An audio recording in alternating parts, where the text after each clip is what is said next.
Resources. I guess resources.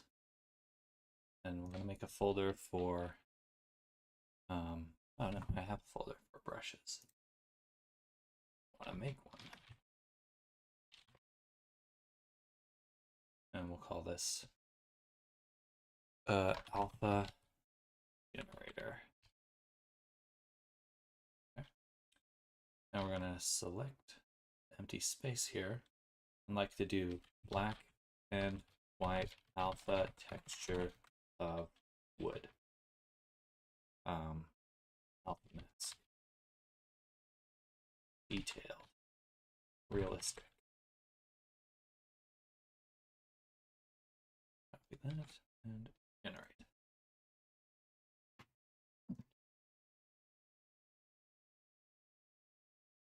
I'm gonna sit down.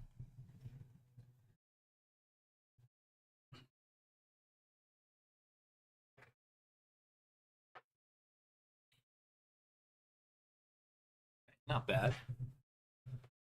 Like a wooden floorboard. I was hoping more for like a bark texture, so that's what we'll go ahead and do. Bark. Tree. Tree bark.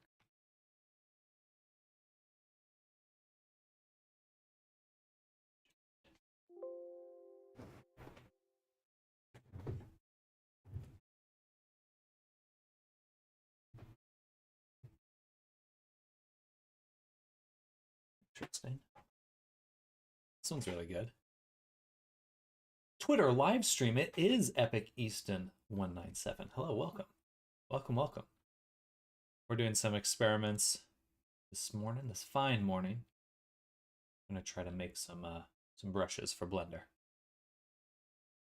So go ahead and go on top of this. Make a circle.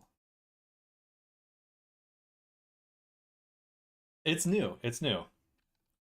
Kind of an odd space. It doesn't feel as fully featured as some other streaming services, but it is kind of cool to see. But welcome. Hope you're having a good day. I do a lot of if you're not familiar with my work, we're working on making some equipment for some goblins. So I made a skull so far. Made a club, but on the club I want to add like a bark texture, so I'm trying to generate a texture here. But so far we've made a lot of monsters. We've got our crew that we're working on. This is the ogre that we made. We need to give him clothes, so so heads up. Yeah, right now we're working on. We gave him all these scars and stuff. I think he's looking pretty cool. And his little goblin buddy down here as well.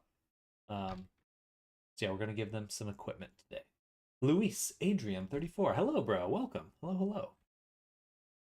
Welcome to the stream. Hopefully I didn't miss any notifications there, but hope you're having a good day. Welcome. Yeah, so we're gonna make a texture by doing this, and then filter, blur, Gaussian.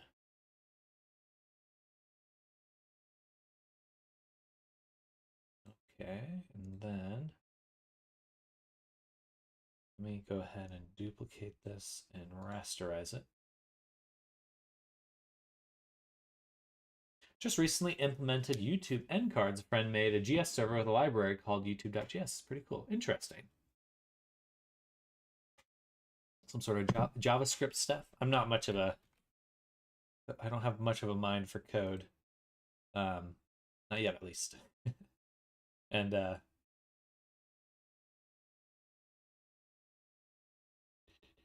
do I merge this? Flatten image? Or no, it's already flattened. Okay, perfect. And so these two are our current, what we're working on. We're gonna drop a FX layer on here. So I can push up these levels a little. Right about there, looks good. All right, cool. So now we'll do File, Export, PNG. We're making this in our Resources, Brushes, Photoshop folder, so we'll make a folder for textures, and we'll call this Wood Alphas. Wood Alphas. Like that. And we'll say Wood Alpha Bark 01. Okay, then we go back to Blender, back to our armor and weapons that we're working on. We go into sculpt mode.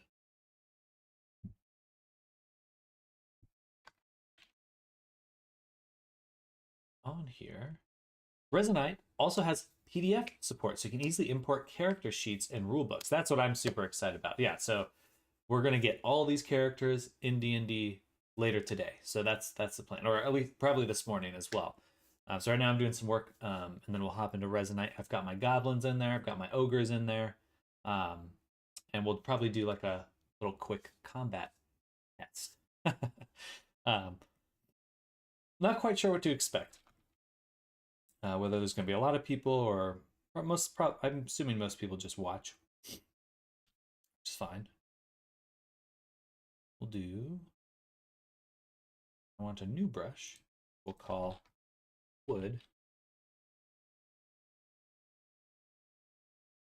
Bark 01.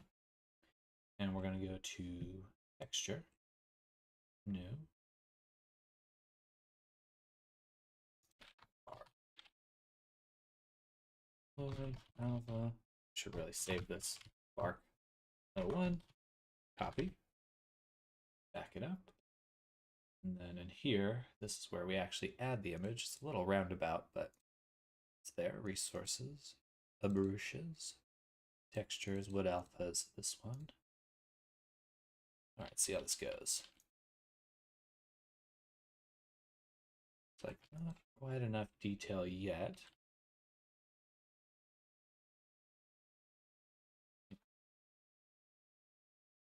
It's kind of skipping this. Interesting. Say non-color.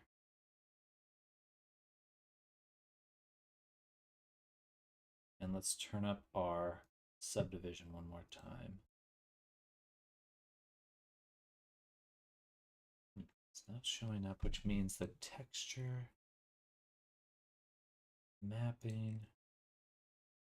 I have to do something to set it to be at the same spot as my brush. I always forget how to do this. Texture. Tiled? No, it should be 3D. Yes. No, it's still tiling it into the world. You can also use laser to click and drag and zoom in on certain parts of the PDF. Things like text will scale with your zoom so the text stays legible. Huh. That's really cool. I was watching Fruxus put that together. And it really does seem to be like the real deal. Oh, there we go. That's what I want.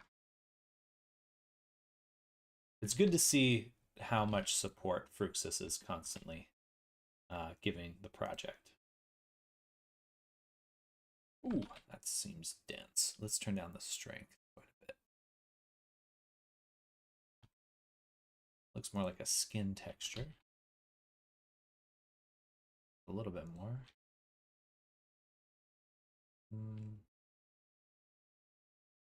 Direction, add or subtract? I'd love like both.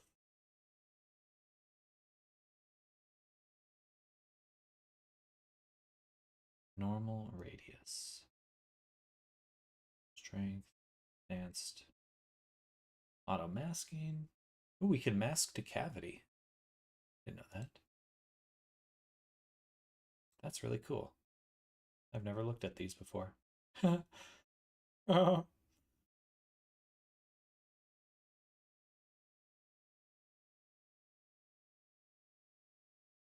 Hmm. Not quite there. Not quite there. Maybe we need... Maybe the image should be leveled further. So let's go back to our leveling. And let's get rid of a lot of the mid noise. We would just want to up the contrast until we get some more of these crispy edges, I think. And then maybe we'll merge them, then filter blur these very softly to get rid of some of that noise. And we'll do file export quick. Export O2, bam. And we'll go back here. We'll make a new brush, O2, which you guessed it, also uses. Oh, balls.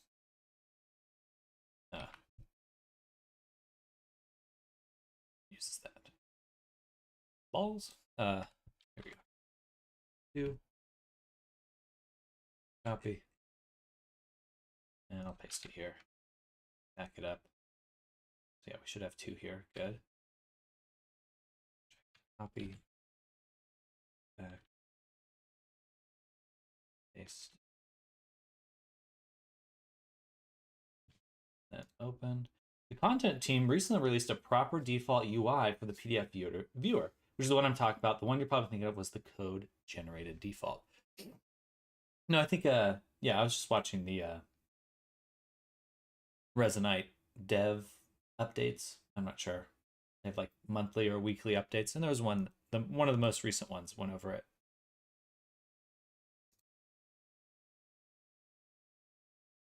There we go. Look at that. There we go. Now we got a grain. We got a wood grain.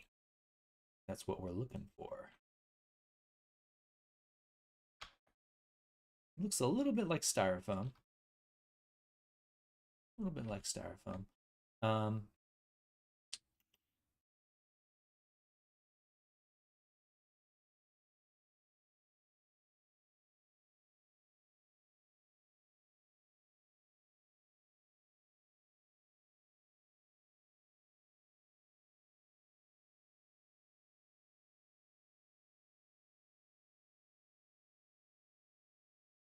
I think if we get like 2 more like this, we'll be doing really good. Whoa. How do I rotate my projection? To rotate my view.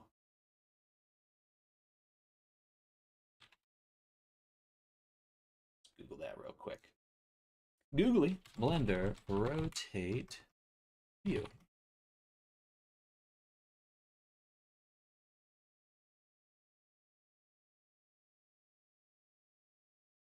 It's like shift numpad.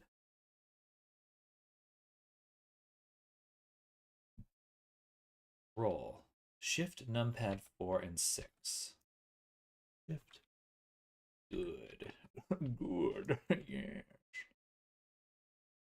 Oh, that's weird though. The orbiting still feels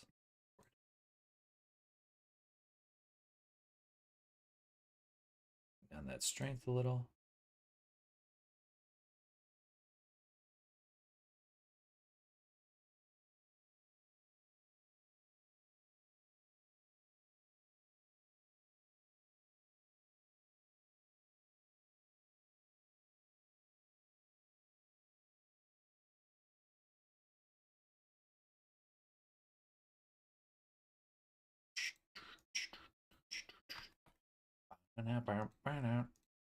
All right. That look like a wooden club? I feel like that's looking like a wooden club. I may be biased though. It certainly looks more like a wooden club. Use Firefox, really cool. Got tired of Google's crap with Manifest. Yeah, I was using Chrome for a long time. And since I started streaming, it just started crashing my computer so much. It was, I mean, my computer still crashes way too regularly, but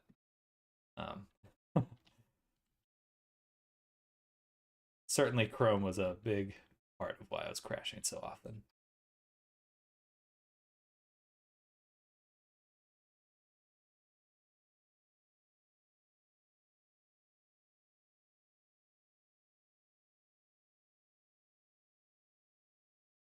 There we go. Dang, I'm going to be moving so fast with some of these now. Generate textures in Photoshop. Oh, this is good. I'm liking this. I am liking this. So actually, we'll call this one Bark 02. This one, extract our mask. Save that. It's Bark 02.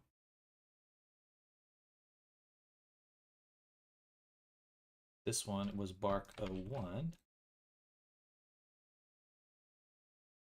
And what I'd like to do now is generate just a few other variations. Let's say black and white alpha texture of a tree knot. Detailed, realistic. Yeah, sure. Tree knot, like a little bumpy. What do they call those? This is a tree knot, right? It's like the little whorl or something in there. Maybe I should have put the word a whorl. Whoa. It don't look quite right. It don't look quite right. This one's not bad though. Actually, yeah, I'll do a tree ring for the top texture.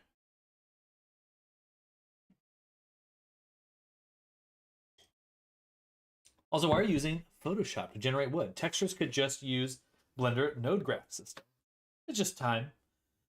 Like you can make a lot of things by hand, but I'm hoping to do a lot of these assets very quickly. And I'm also interested in just exploring what these tools can do.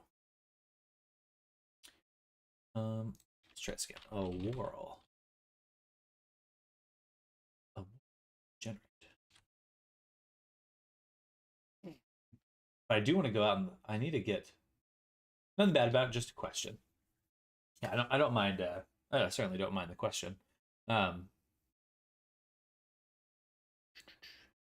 These ones are not coming out too great though. They seem to be very high contrast. Let me remove black and white from this and just say alpha texture.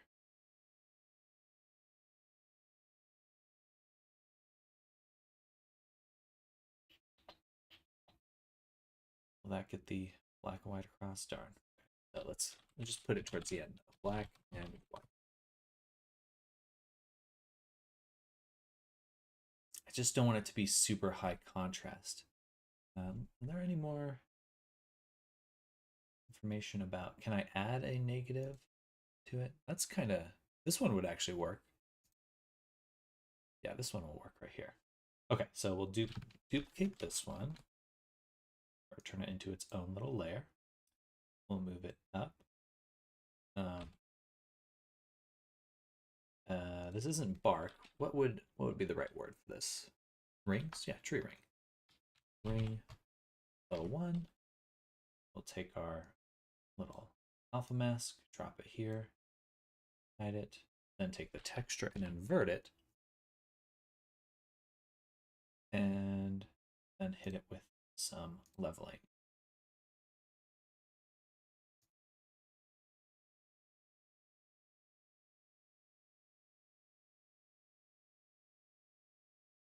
Yeah, I think that looks good. Okay. One last change though. Can I adjust the fall off on this? Here, I think I have to add a white layer below it and then bind them and switch it to multiply. And then I should be able to adjust it. Really love the freedom of Resonite, 100%. There really is nothing like it. I think a lot of my chat is very into VR chat. No, that's not a judgment. Just that I think on the surface, Resonite feels much more complicated. And there's certainly a steep learning curve, but the ability to just do whatever the heck you want, like that just can't be underestimated. Like that's it's so cool. You can just hang out with your friends, make things right then and there. There's nothing else like that. Truly.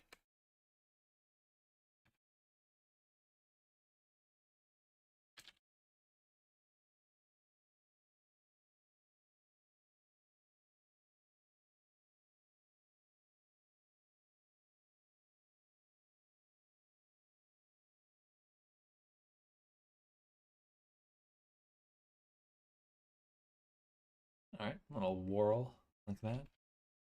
It's not bad. Let me smooth it a little bit first.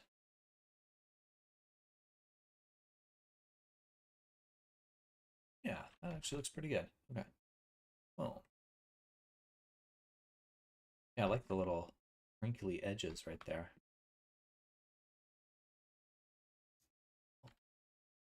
Boom. Boom. Give me the edge crinkles. Yes. Give them to me. Cool. Now I've got a few different types of wood that I can use to texture my objects super quick. It's a little vague on some parts. I still want one that's like a really detailed knot or something. So let's look that up. Reference wooden tree knot. Imagine if I never mind. Can't say that. Give me the tree bumpy. Boy, that's perfect. Okay.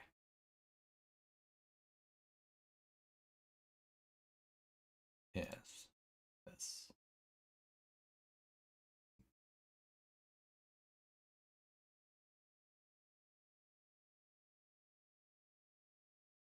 Tree knot. Let me try making it one more time here. In this generator. Tree knot. Bark. Bark, bark, bark.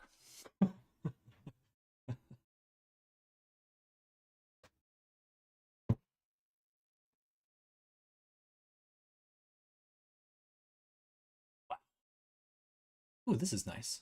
I like that. It's more of a ring, less of a whorl.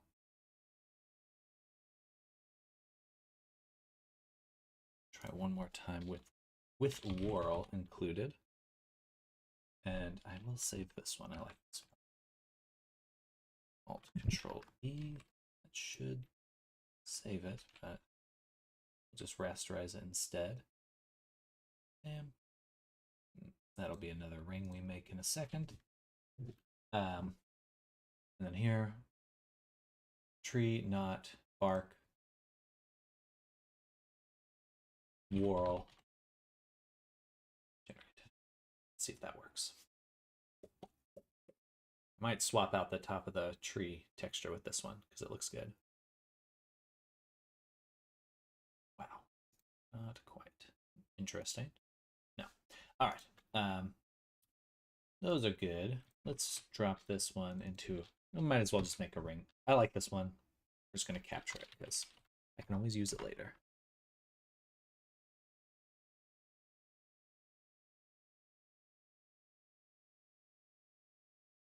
Bam. Combine these two. Find that one, save it, drop it here.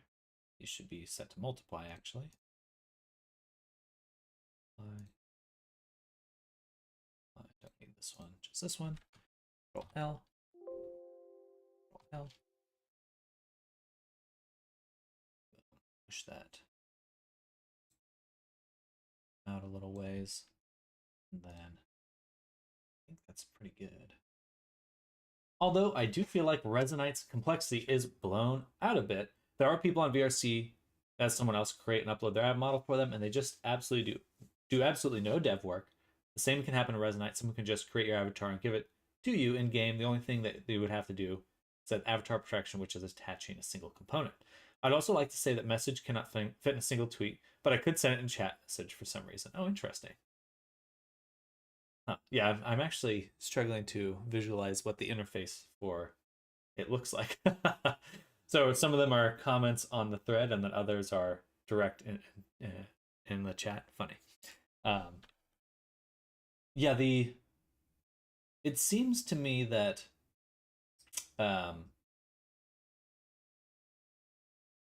like the amount of complexity that you need to know and work through in order to like add a weapon on a single avatar, like if you're willing to do that, then Resonite should pretty much be easy.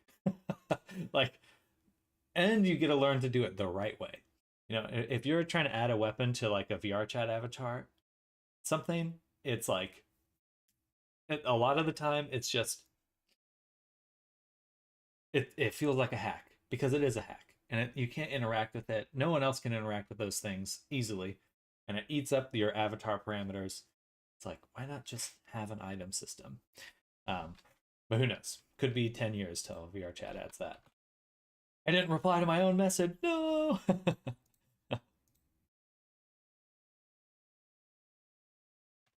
And we'll drop 2 on there.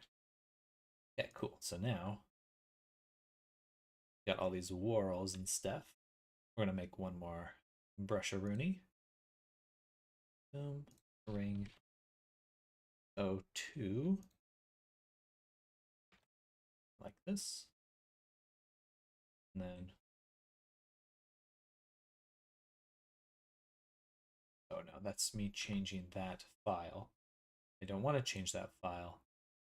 I want to make a new one. Same name. Copy.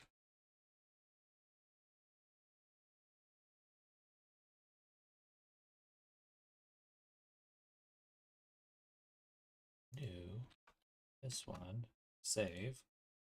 Then it's so weird that the texture is, it's like you have to add the texture twice. I don't quite get that in Blender. There we go. All right, then we have the whorl. It looks good. Start adding that to certain things. Try to add it to things. And it's more of like a tree stump looking thing, so smooth that out and then smack it. Ooh, nice. That looks quite good, honestly.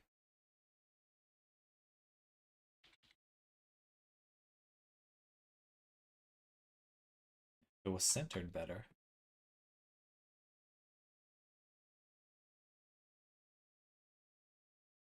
And then we'll do one at the bottom.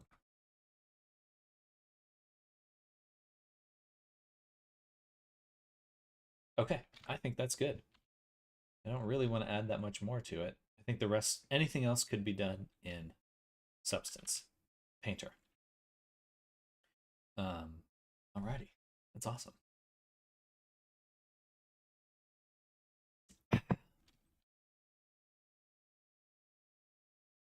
I'm super stoked on this skull. Like, it took me no time at all to make this. I was very pleased by that. I'm going to put this on VR chat for sale. The skull. I'm going to put this up for sale somewhere. Still needs some more detail and stuff, but definitely going to do that. Let's make a collection for it. Make a new collection for skull. Take these things. Throw them into the collection. I'm going to hide hidden layer. It's cool. It looks pretty cool. Thank you. Thank you. I'm so stoked by this because for a few reasons, but I found like a way better workflow for a lot of the things I've been doing.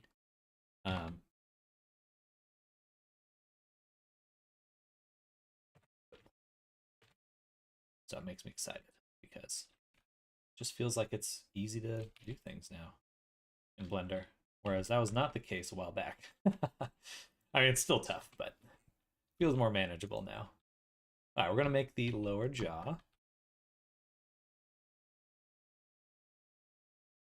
This is using my new multi-resolution workflow. which I'm quite proud of.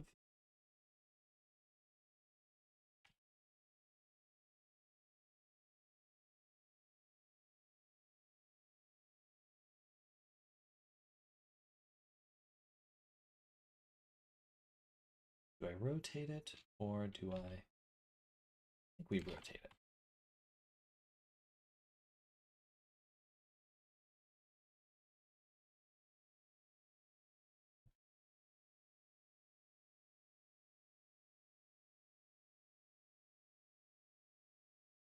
Should look up some reference.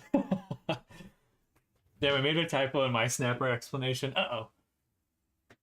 Hopefully you still get the idea. I don't see a message here regarding the snapper explanation, but maybe it's on Twitter. Let me check really quick.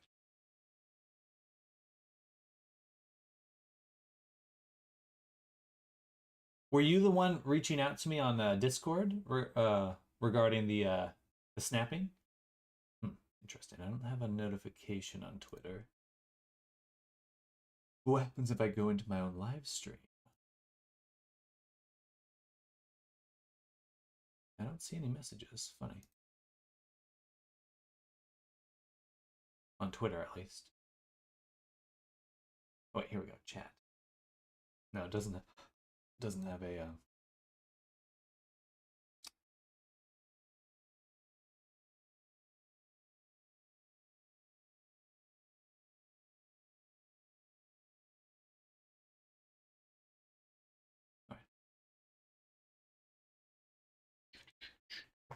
Yeah, I ran into some trouble making snappers a few days ago. Those things are tough. Those things are tough to get right. I should look up some skull reference. Skull! Maybe the message is too long for it to be logged into your software. I hope that's not the case. It'd be sad if it just like disappeared.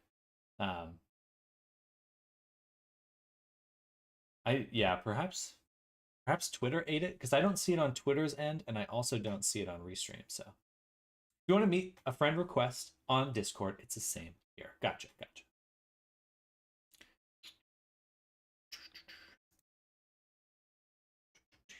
And then skull. Show me the skull.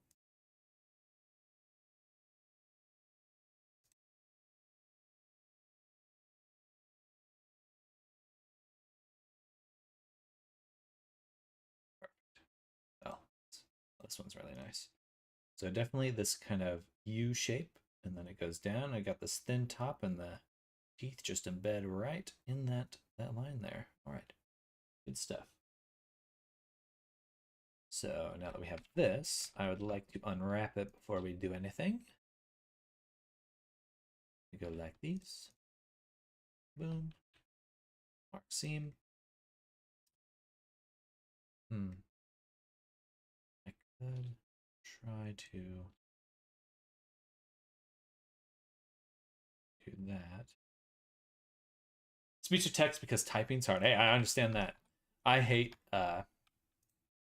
I really don't like typing as a general interface. Give me the brain implant, please. Then I can type at the speed of thought.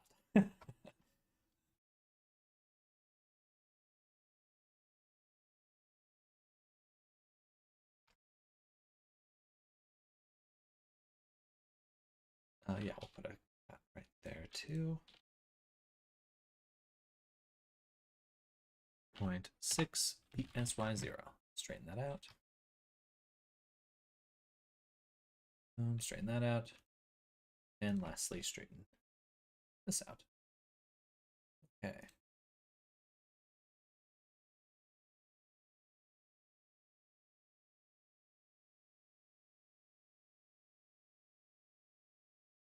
I'm gonna take out some of the tension on these points.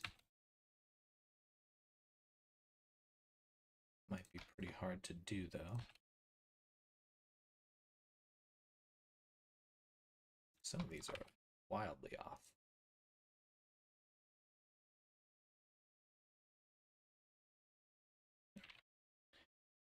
Every single time you bring up the skull, all I can think of is, why does the numpad have an enter key?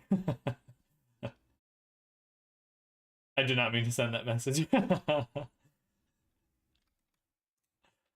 You're wondering why the numpad has a key?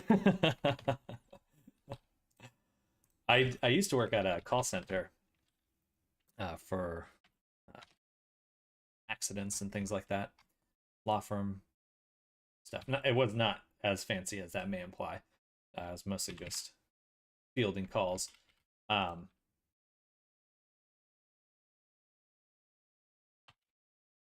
and a numpad was great because then you could type really fast. I that's when I fully came to appreciate the power of the numpad.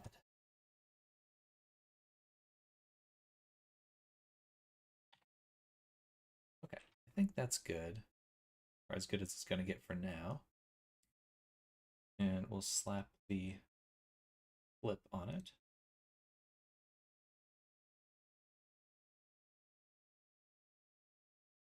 I'll line it up on the middle.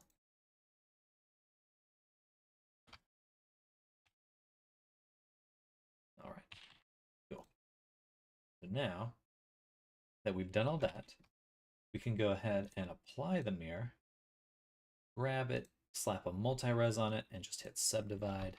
Actually, we'll do a simple subdivision first, then a big subdivide so it maintains the shape a little bit better. And then we can start sculpting. This is why I love multi-res. See how easy that was?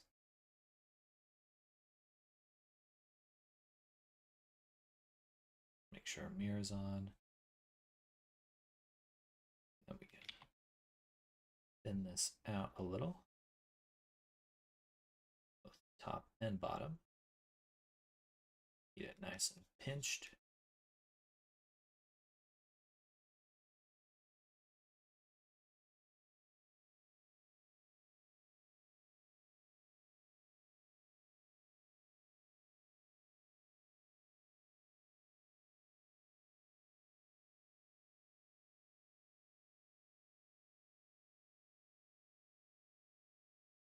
Ooh, that looks really cool already. Wow. Every single time you bring up a skull, I can think of it as Matt Rose saying, skull emoji! Matt Rose, oops. Matt Rose skull.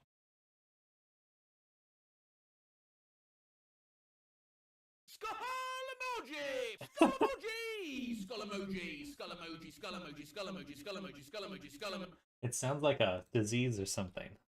Oh, you've got this skull emoji. You've contracted skull emoji.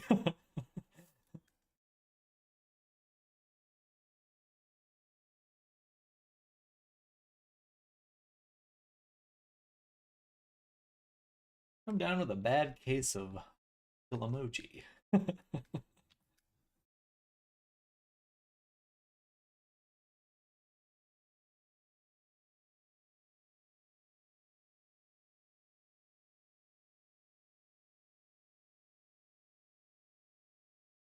A strong case of skull emoji. Almost like skullduggery. I love that word. Skullduggery.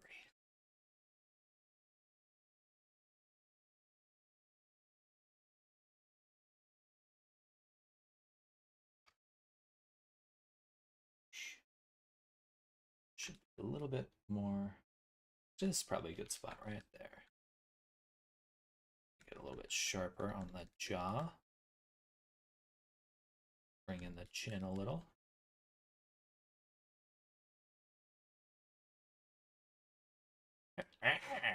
Looks like he's saying something. Yes, I'm dead. Matt Rose makes funny videos. Some of them made me uncomfortably laugh, especially some of the dreams. Literally, I had my mouth hurting from smiling so much.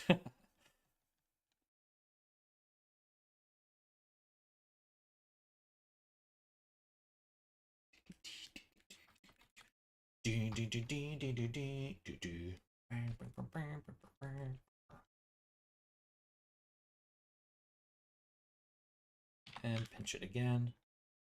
Just want to get that real thin. Real thin. And then here's the cool part about using multi-res. If I go back to level viewport, we have the original mesh. But if I up it and then say shape, apply, now The lower version occupies that a lot better. In fact, I'm going to lower this one to 2. I want to see the full vertex count. We go really, really optimized. Wow, only 2,000 triangles? Dope. Dope!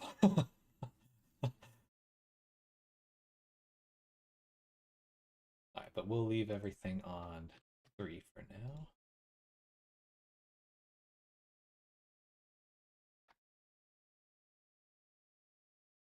Yeah, I'm definitely going to be selling the skull on a Gumroad or something. Oh yeah. Time to sell a skull.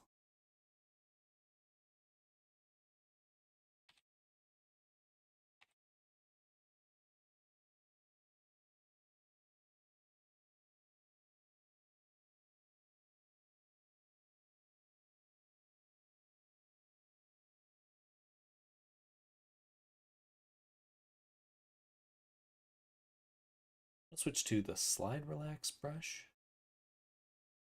Just even out some of the spacing here. Much better. And then let's get some teeth. So we'll take these guys, duplicate them, make sure that they are single objects, and then point to SZ-1, flip them, apply the scale, put the normals, that, and destroyed them. All right, so don't do that. Shouldn't have flipped them. We should instead rotate them.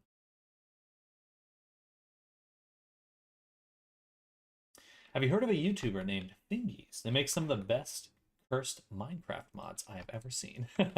I can't say that I have, but I trust your opinion on that.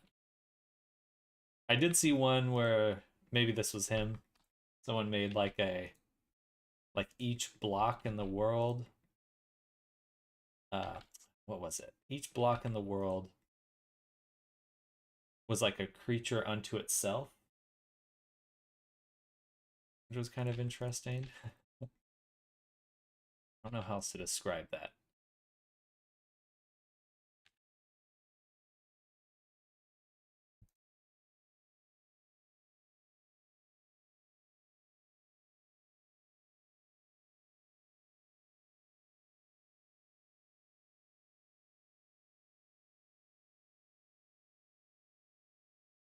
Like you could, they each were like a little creature. Each block was a little creature, and it was very cursed because you could like shear them and then cut off their little limbs. That sounds so morbid to say, but it was funny in the video.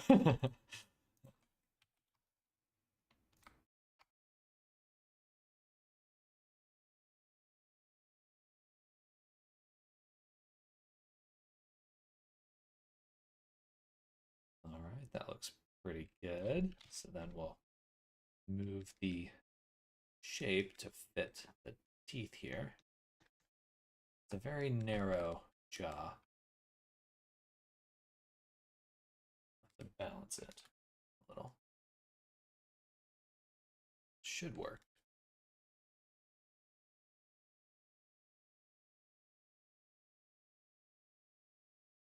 It is a little narrow, so let's move it out just a little, and then we'll move the teeth out too.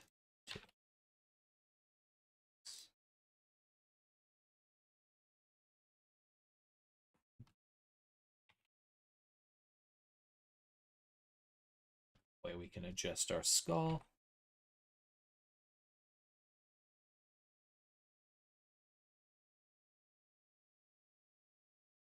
Get it back on. Gorgeous. Gorgeous. All right. Good stuff. Good stuff. I am pleased with this. Okay, now we need to look at the bottom teeth.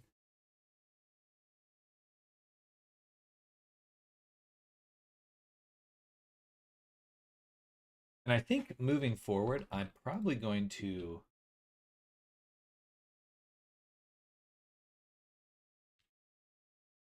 make my actual teeth that I use for a lot of my characters in a very similar way, where there's each tooth is a separate object. Because I was thinking about it, it's like, okay, well, what if I wanted to have like a base character that I could take some of the teeth out of?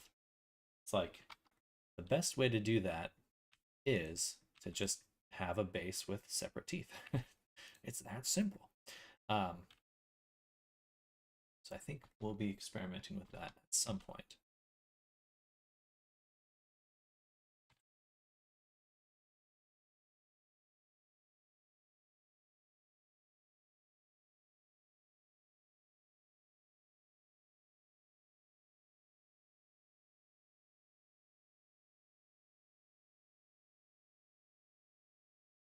These should be right up here because the teeth are closed. It would be closed.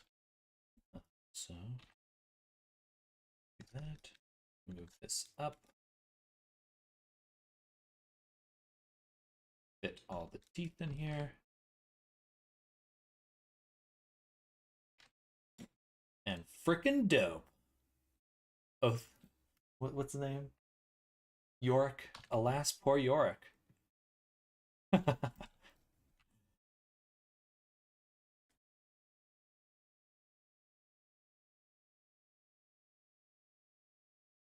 I hardly knew ye.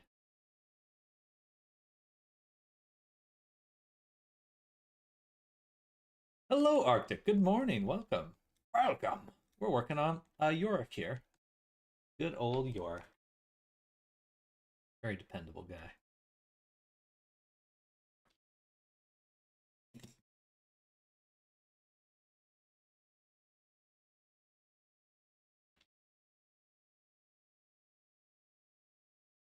We can kind of scooch these one. Well, I don't know. Seems like the teeth usually stay pretty well aligned, so we'll bring in just this part here. That.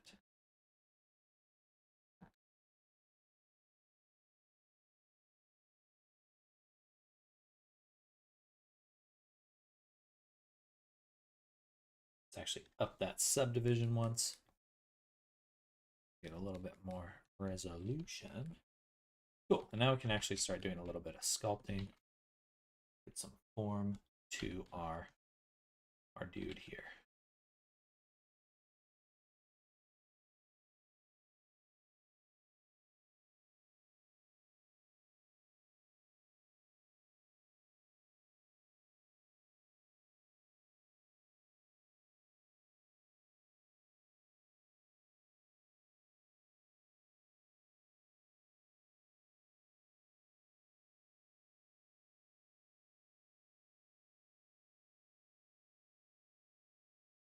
There we go.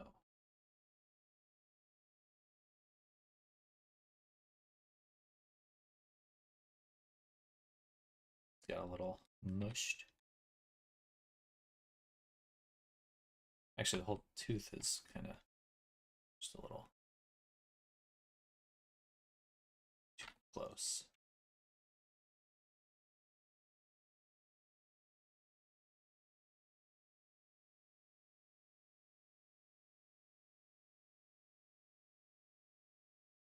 Okay.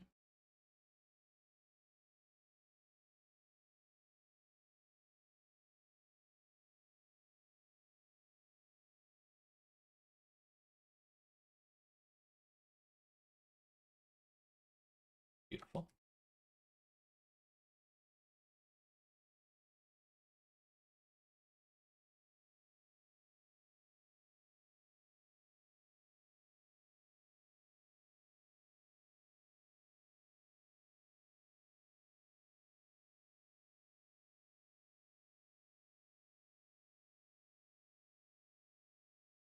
Smooth that out.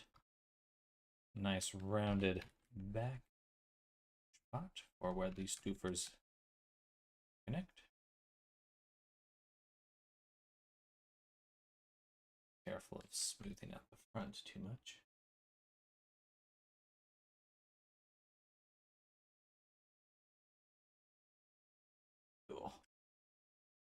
love skulls. Skulls are so cool. 3. Okay.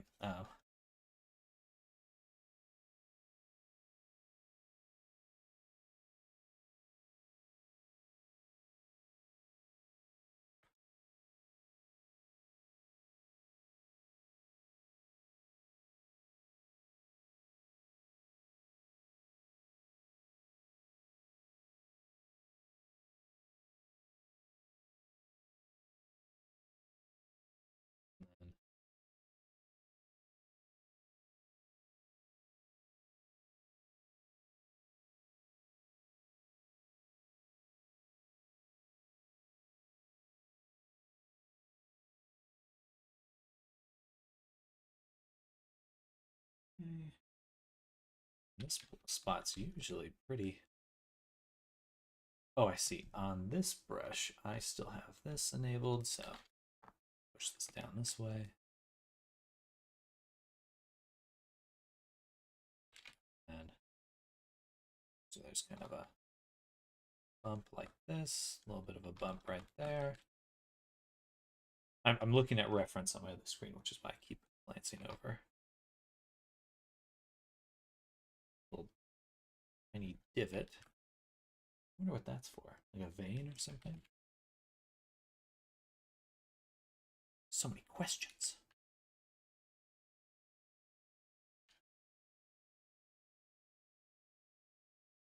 I used to have a taxidermic coyote skull.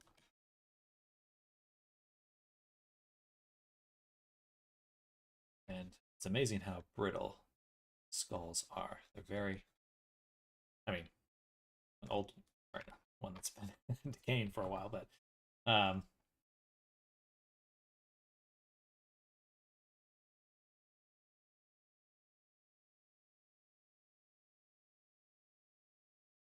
it wasn't like gross, just that it was old. They get the really flaky. You try to hold them, and it's like, just feels like it's falling apart.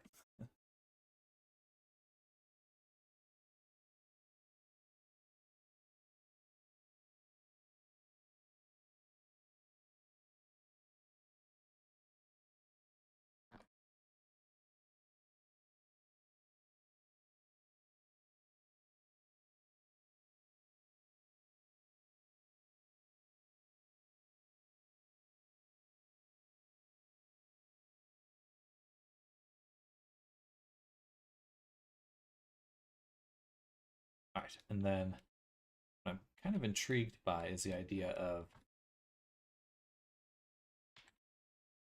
making a socket for each tooth.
Not bad. Not the best, but not bad.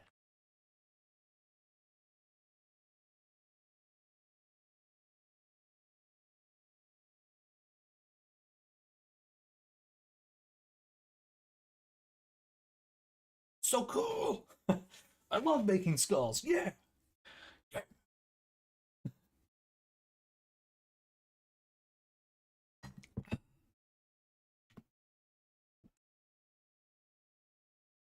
Teeth do need a little bit of work.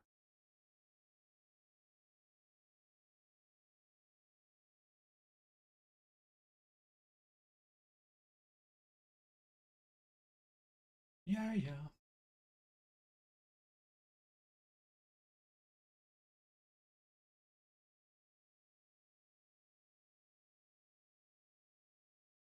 Funny thing, one of the moderators for Resonite is a floating skull with a top hat.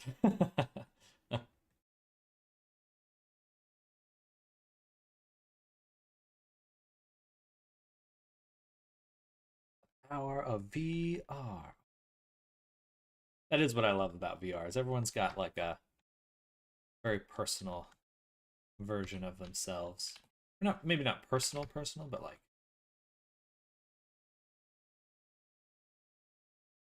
something that feels unique to themselves. I think that's cool. I think that's cool.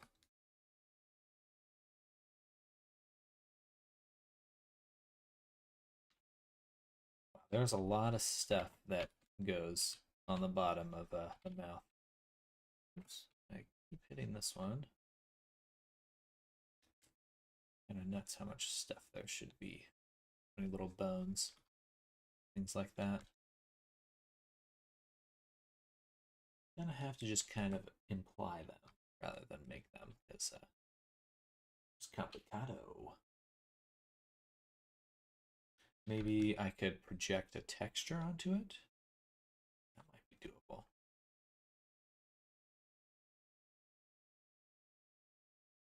Yeah, there's a lot of little greebles and stuff in here.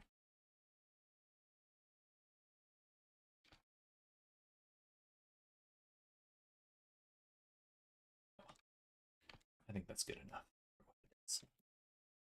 And we will say apply base to this one, apply base.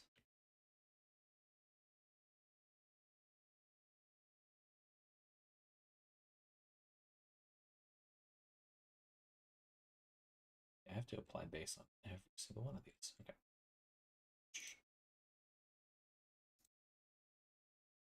Shape, boom. Shape, boom. Boom.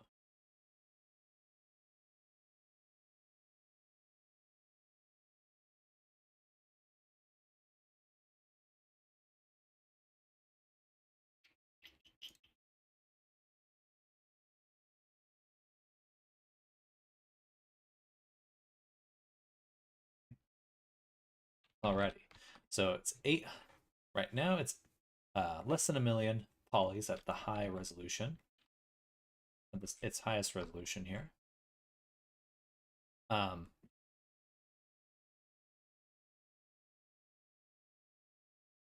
But we can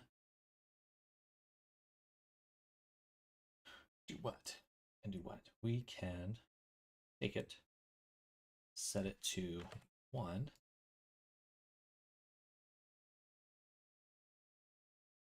And it's 3,000 for all of these. Should be pretty good. All right, let's go to UV editing. I'm in that tab already. Cool. So this right here is the skull. This right here is the jaw. So we'll kind of keep these the same size. Hello, Brock Martin 2020. Welcome back. Jellified the bones. They're delicious. Bone jelly. Bone jelly. Actually sounds kind of tasty.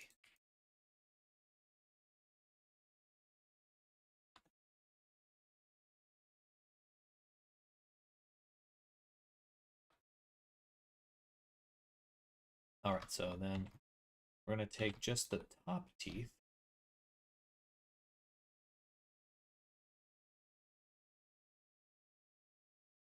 Just one at a time.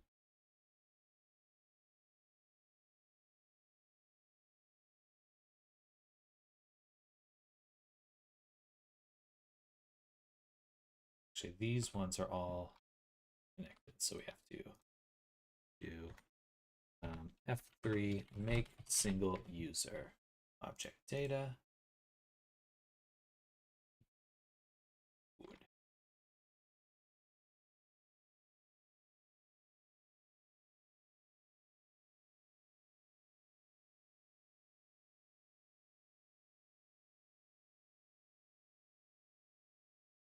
Probably a better way to do that, but that's what we did. That's what we darn diddly did.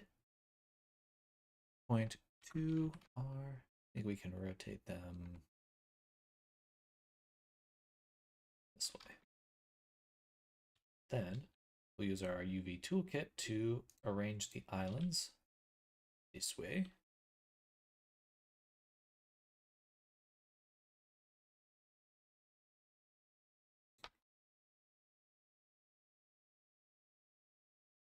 Good stuff. All right.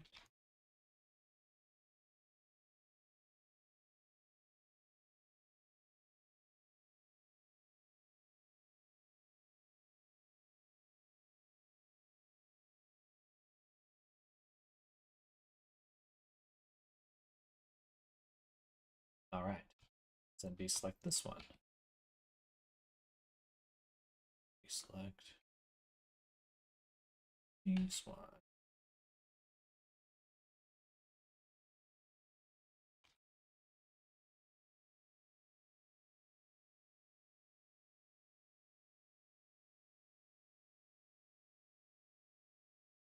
All right.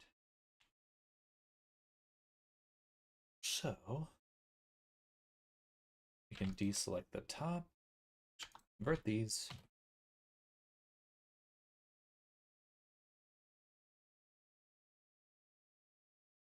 Good.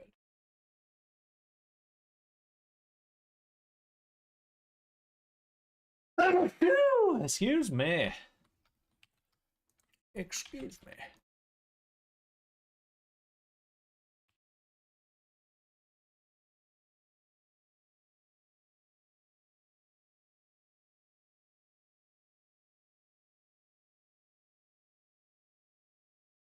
All right.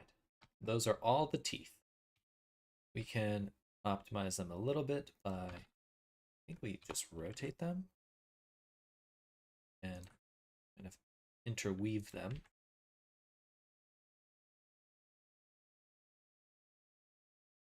Then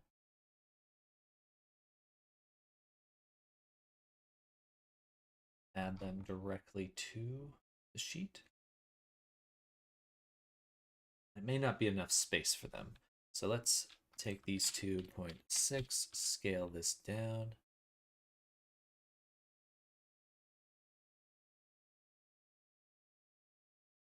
Or scale this one down.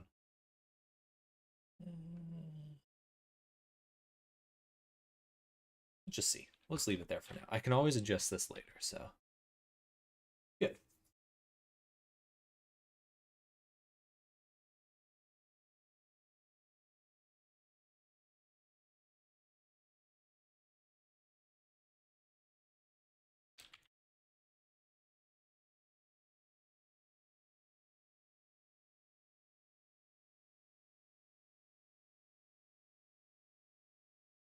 I could break up the groups too. Put one here. No. This is fine. It's okay, I guess.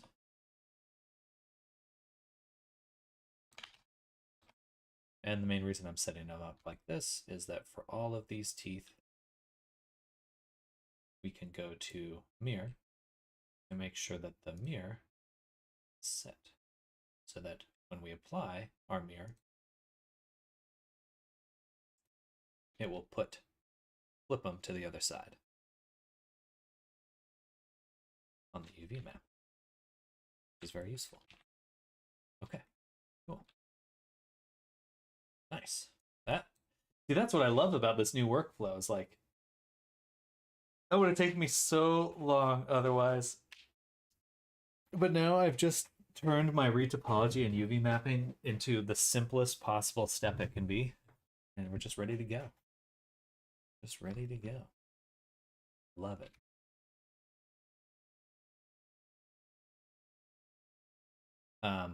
Yeah. Okay, let's do a little export. So I'm going to turn off our main collection. So we just got our skull here.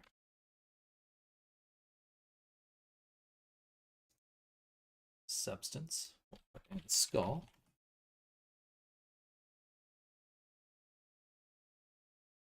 Skull. Who would have thought? I'm calling it skull. And then on our resolution, this one goes to 4, this one goes to 4, this one goes to 5. So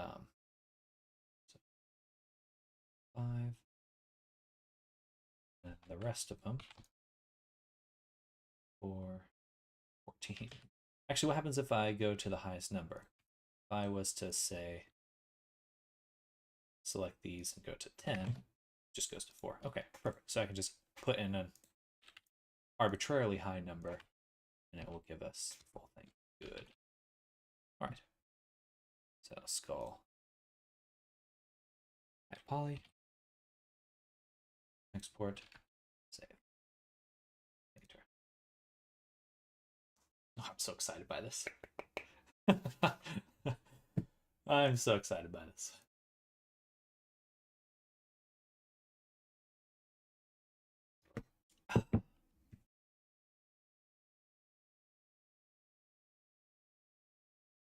It just feels good to like go from an idea to a 3D asset this fast.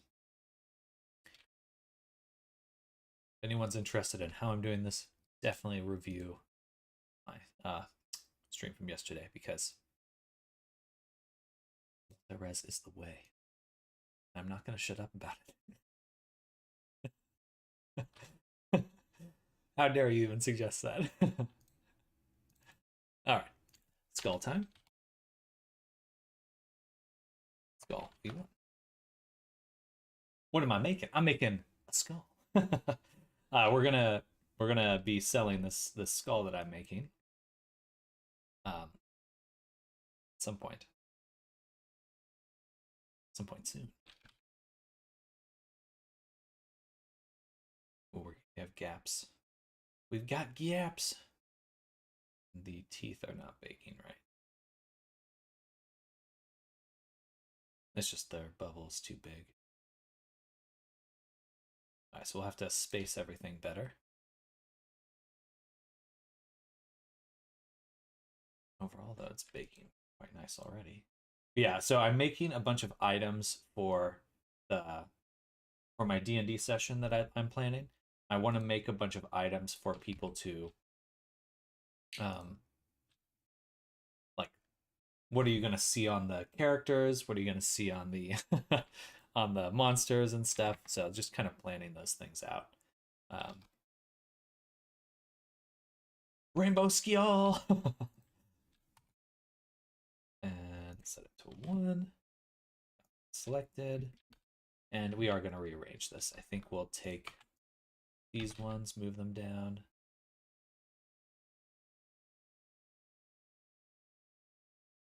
Yeah, just move them straight down. And okay, so there's this one. Boom. And 10. There's our high poly. Back to here. Bake the meshy maps. Refresh.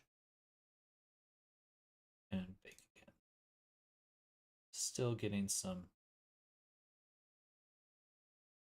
holes.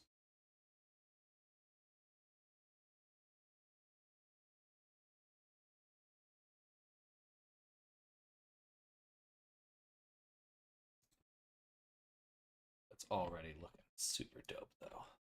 I love it. I love it. Yeah, and then we just want to rearrange the teeth so that they don't interfere with each other.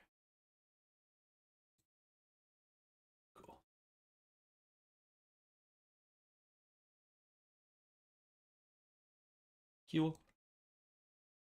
This did not work very well right there.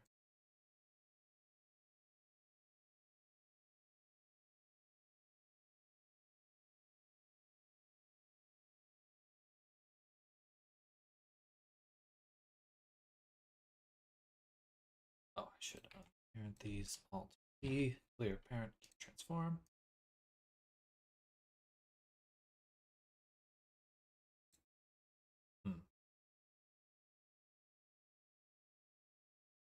Before I do anything else, I'm going to put everything back, select all these, and say I, location, rotation, scale, so that I can come back to this spot.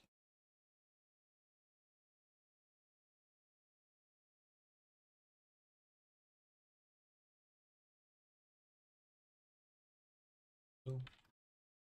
Boop.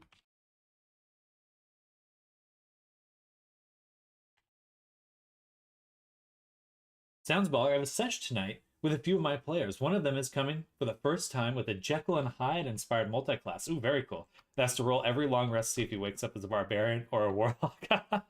That's super cool. I like that.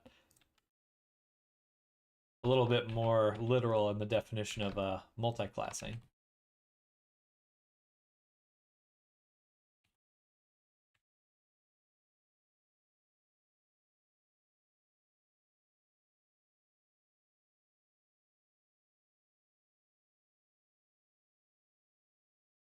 No. No.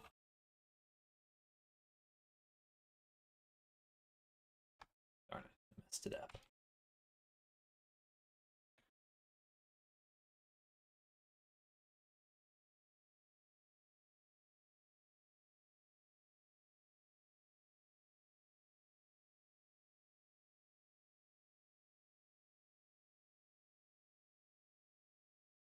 Rashad, welcome. Welcome back, Rashad. How you doing? Well,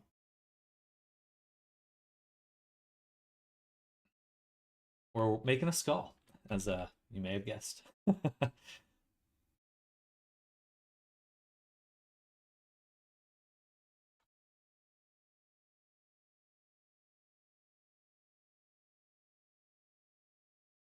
No, don't move him. Don't move him. Oh, okay. Can I just copy them? So let me just get rid of the keyframes. Or no. I want to be able to. Okay, let me copy the keyframes here, and then save them, and then go back one and paste them.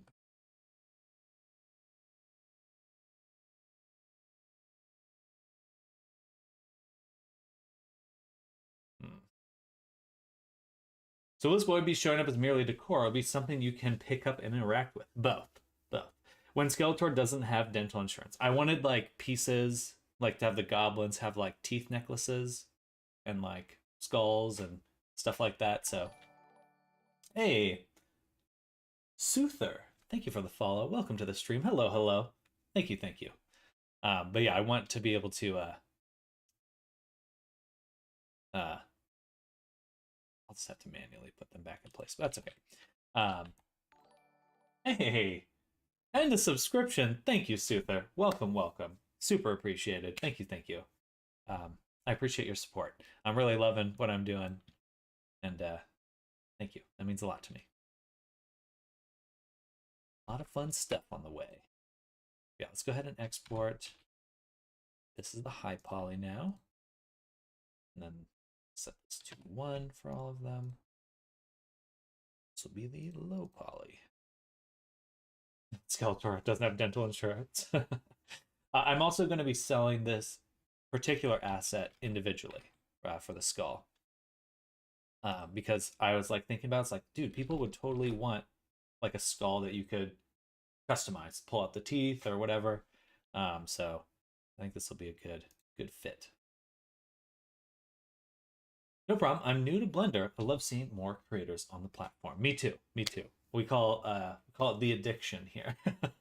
The Blender addiction. Epic Easton. Realized you're streaming on Twitch and immediately moved from Twitter. Hey, fair. Yeah. I am, yeah, I am multi-streaming. I'm on YouTube, Twitch, uh sorry, Facebook, Kick, Twitter, YouTube, and Twitch. Yeah, those are my main ones.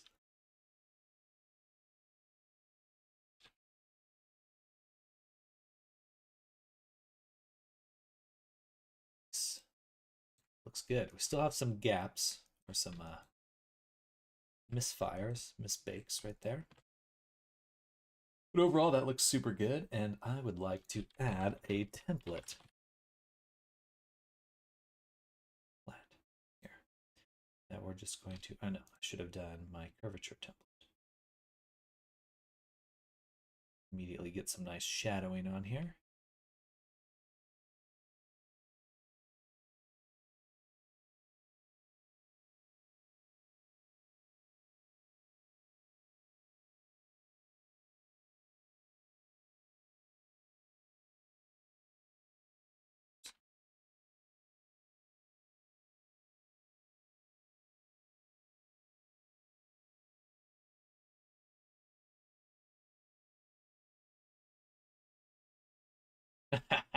Dope.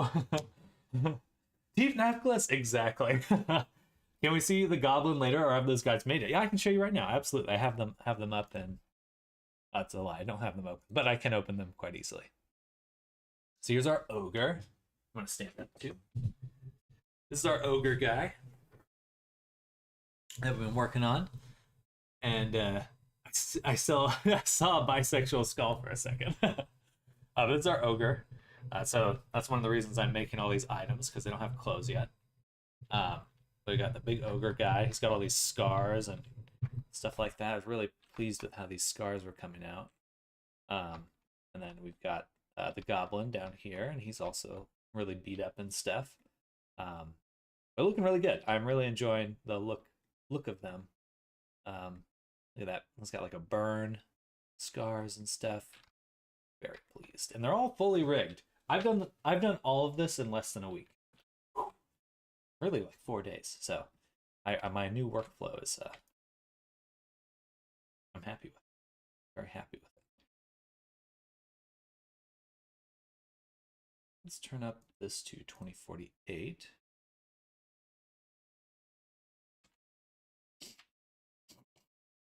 It looks very different from the VR chat models you worked on.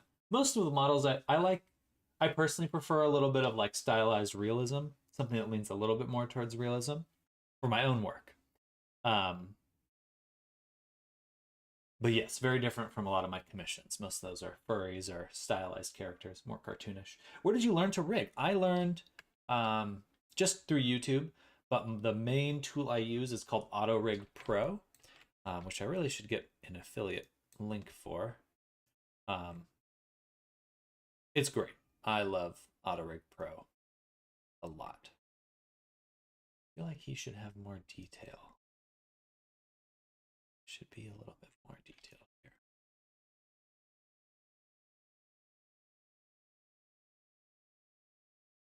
Let's turn it up. But I pretty much learned to rig on my own. There's a lot of really good resources on YouTube. Hoping to add my own tutorials moving forward. The AutoRig Pro really set me up for success.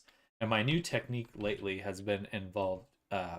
Basically, all my characters are derived from this already rigged version of the character, of a humanoid character. So I start with this guy, distort him, sculpt him, and then use multi-res to kind of finish him. Oops, I should have gone to armor. Have you heard of the game called Backpack Hero? I have not. I have not. It does not sound familiar to me. I wonder if I have a bone. Yeah, there is a bone. Bone material. Perfect.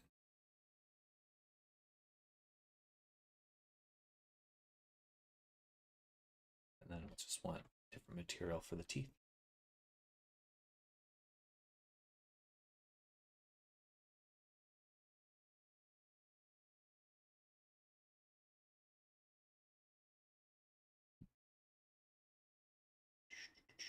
Give it a template. Flat. Drop it right here. teeth.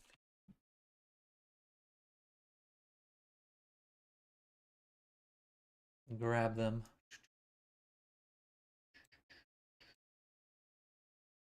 Beautiful teeth. Beautiful teeth. They really shouldn't be white. It should be like gray or yellow. A little bit of roughness. But I do want to overwrite the influence of the height maps.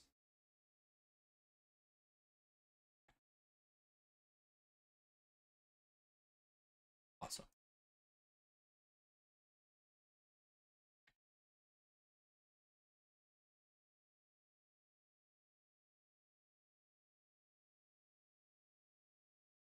Very good stuff. Very good stuff.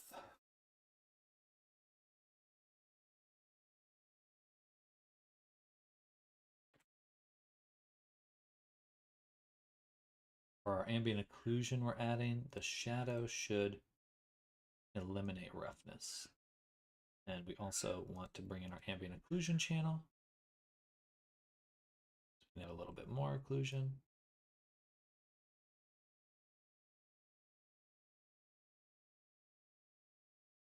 So cool.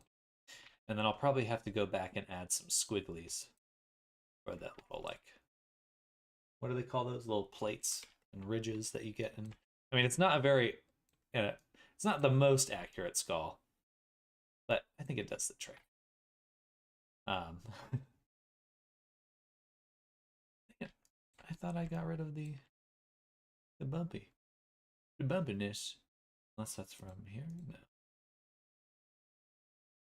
What else is on ambient occlusion? So, teeth.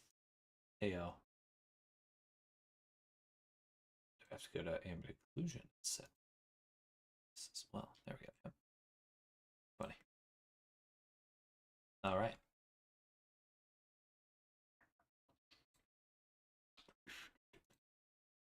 No.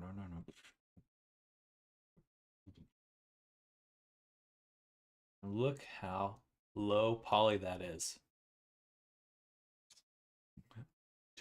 It's perfect. It's perfect.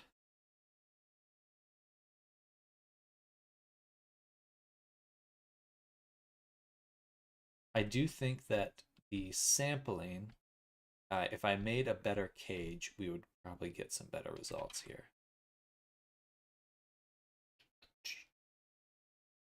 Oh, I hear my cat doing something. I'll be right back.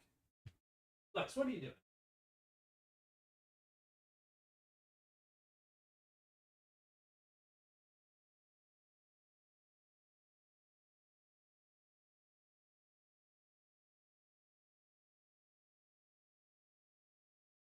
Kitty.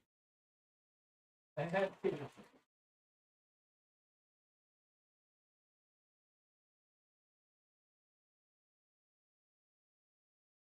A nice day outside right now. One day I'll have a Vision Pro and I can go do this work while walking around. All right, so what I'd like to do right now is we have everything saved in this position, which is good. I'm gonna look at my stats again. Yeah, very reasonable amount.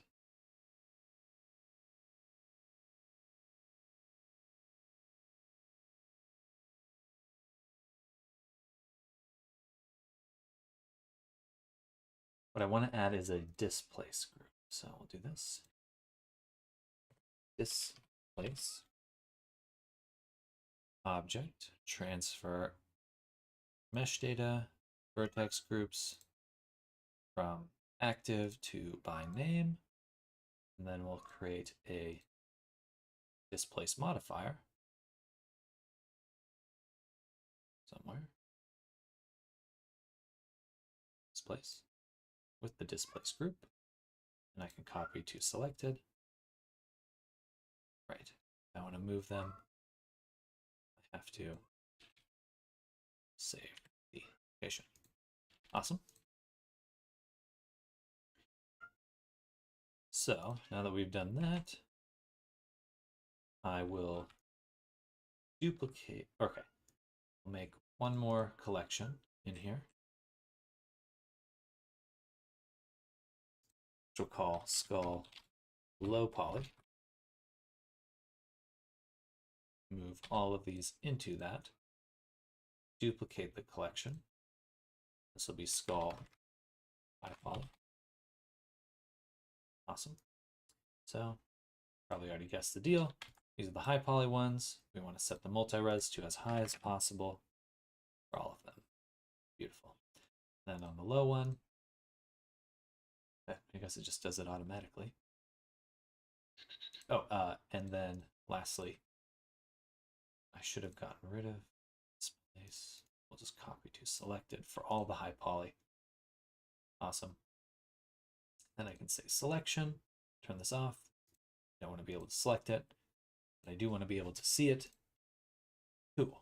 Now I can use the weight paint to actually see what my cage is doing. And that's what we're going to make right now. We're going to make a cage so that the fit is a lot better.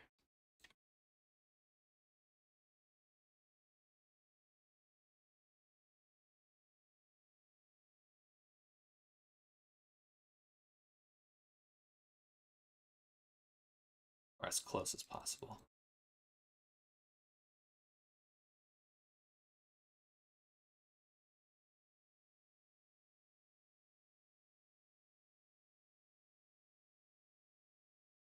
Hello, Zoom. Welcome. Good morning.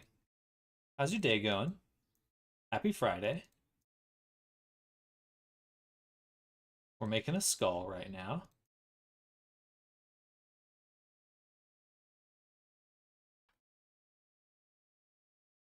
Poor Yorick. Alas, poor Yorick.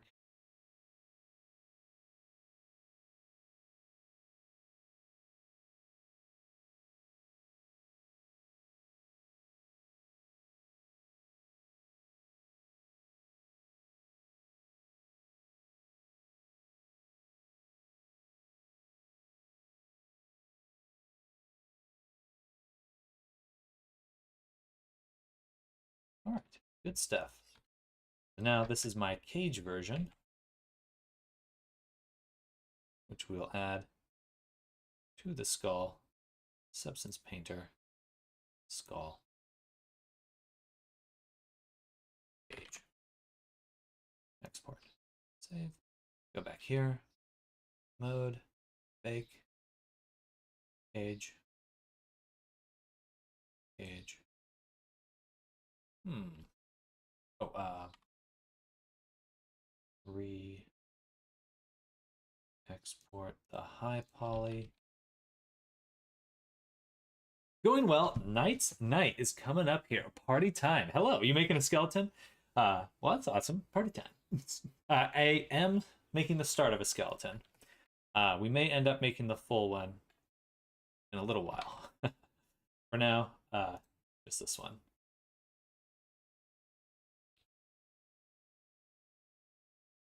But we're just working on items for the goblins.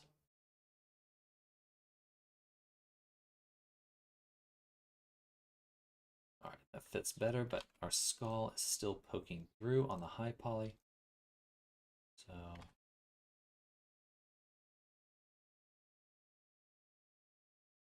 right, I should add that triangulation. Bones have quite a lot of details now that I think about it. They do.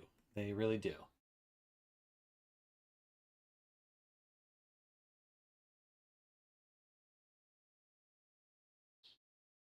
But with my new method of working, quite manageable. Quite manageable, to be honest.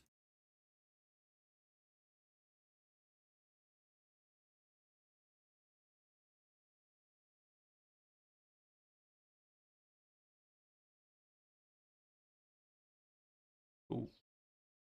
It should have mirrored there.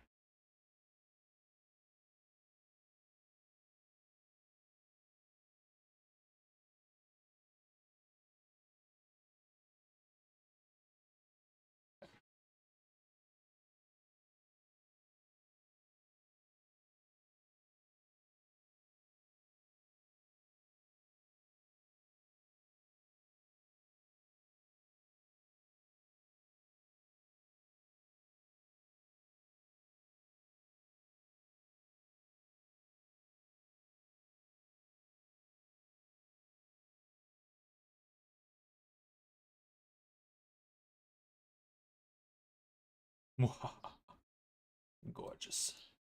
All right, that should be a much nicer fit. And yeah, we didn't. We're not losing a lot of detail anymore. Good. Good stuff. Exciting.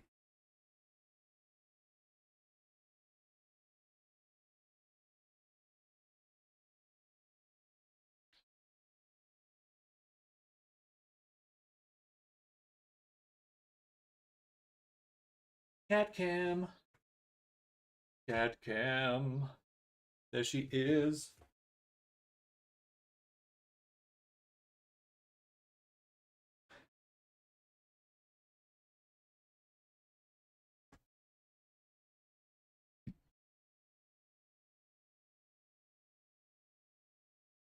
And then for the teeth, we're going to add a few things to them. We'll do teeth and grooves. Then we'll add a fill, anisotropic, something. This one. This first one right here. We're going to set it to be a planar projection.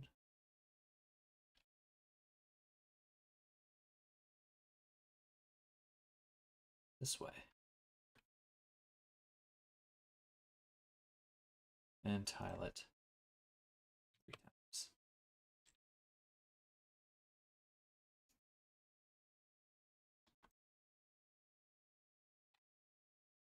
Now we get some grooves in there.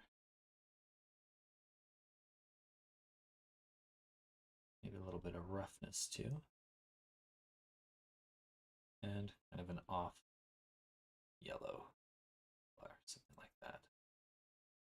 Then we'll add a fill, or sorry, a filter. Blur.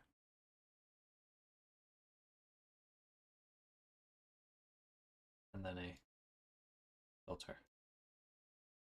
Warp.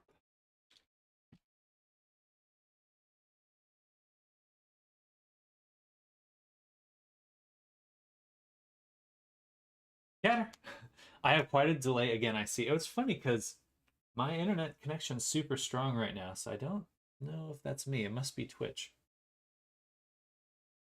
Something. Usually my internet's like flatlining, but right now it seems to have good health.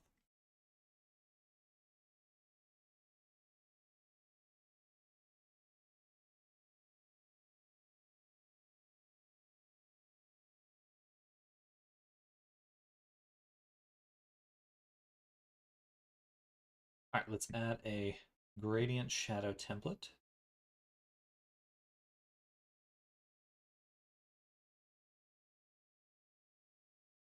I'll call this teeth top.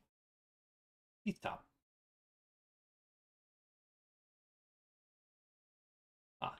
Sorry, this was the wrong one.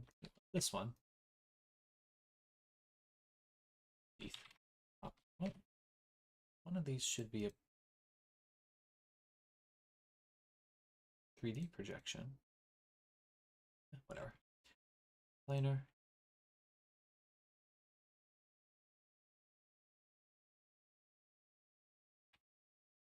Squish. Shrink. Squish again.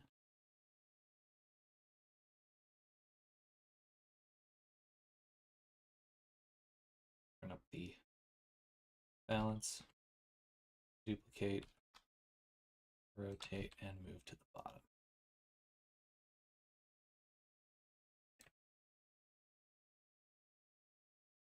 Got ahead for my train. Can't wait to pass the 100 police officers that are posted all over. Wow. Born ultimatum. Good luck, Zip. Hopefully you can get away with your shoplifting.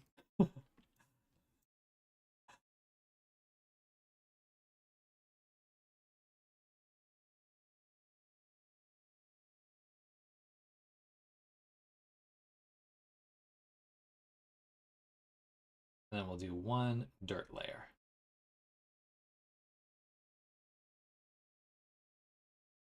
So as long as they don't find the body. Be back soon. Sounds good.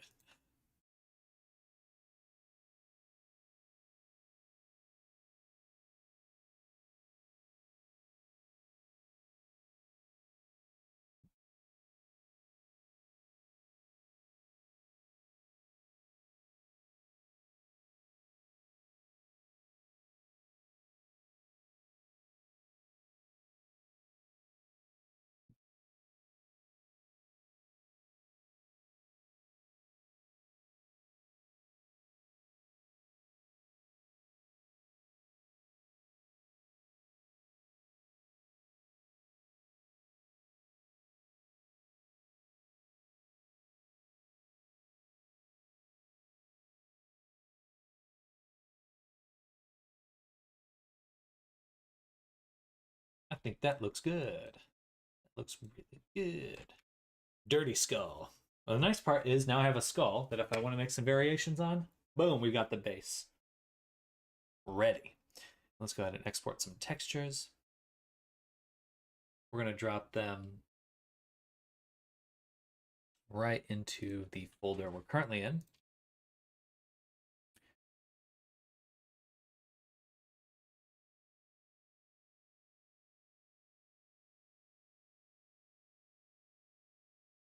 Exports. And drop in Poyomi B8, 490, 6, say 2048. Export. Save. Good stuff. Let's go ahead and make a backup copy here. Armor, weapons, whip, 01, skull, save.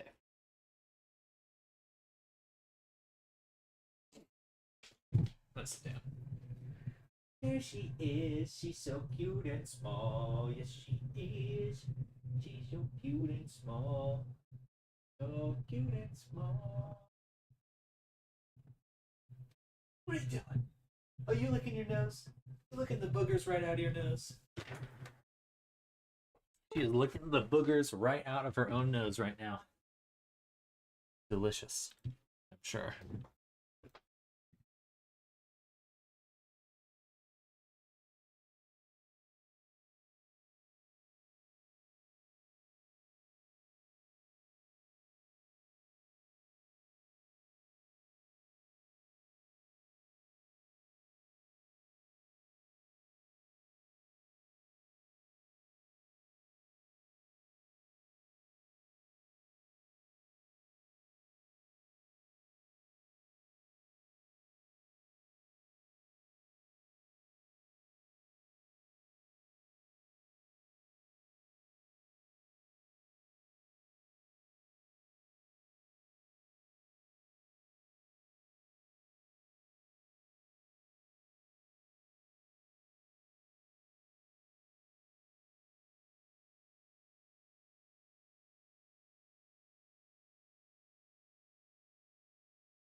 That all looks quite good.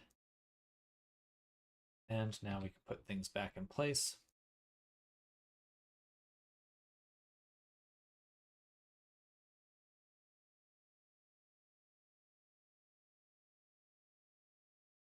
Right, because we already painted, we have the painting version saved. Should be good to go.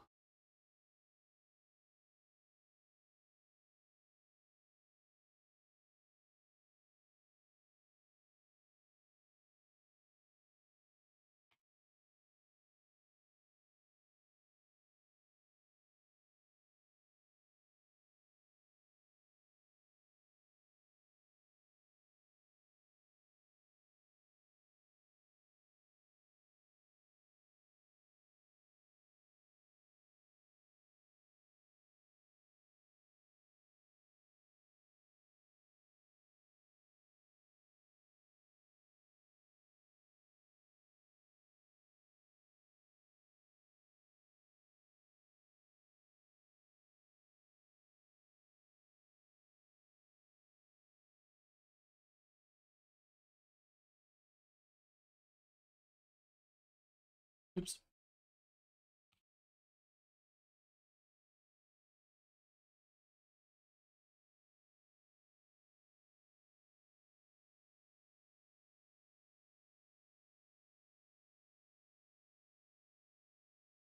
All right. I think I lost a little bit of visual interest on this, but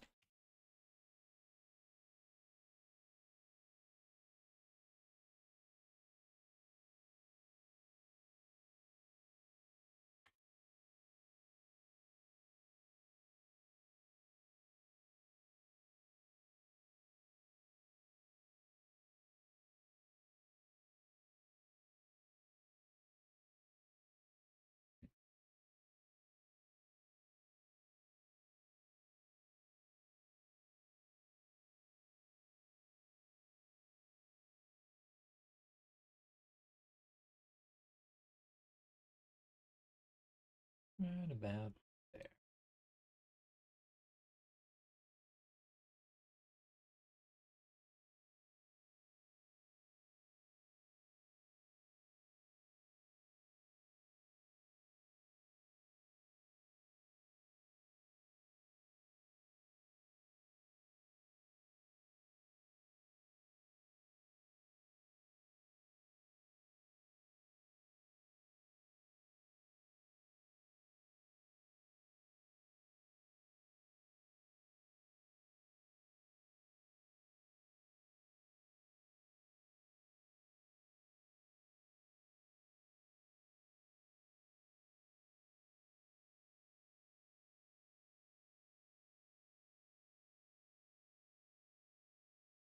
All right. Teeth suck, or the texture on the teeth is really bad. They need to be a little less dirty than that. I think the skull looks okay. Oh.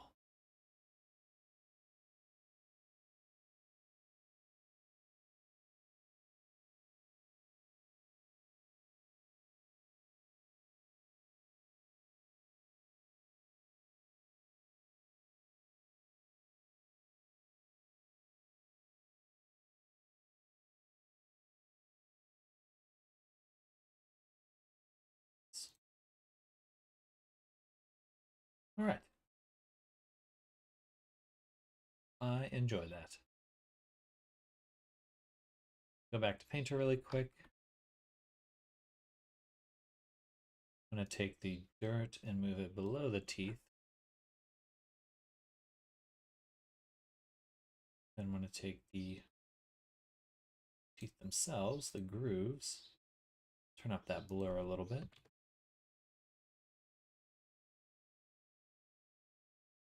Export. Save. Back to here.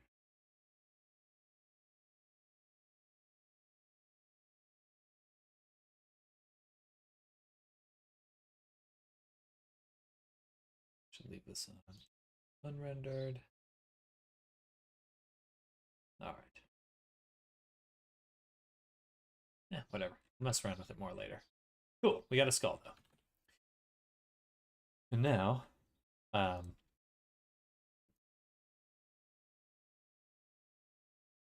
these are all parented to this one. They should be.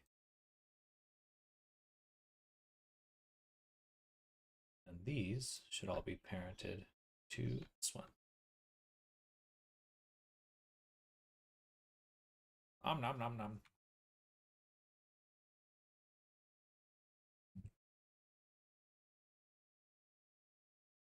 Awesome. In fact, I'm going to make a new file. We're going to put this in its own folder called products. Skull. Leather. And call it skull. Save. File. Append. Avatars. C's. Goblins. Blender. Armor. Weapons. Collection. Skull. All right. Let's back that up into its own project. Good stuff. All right, 10 already. What next?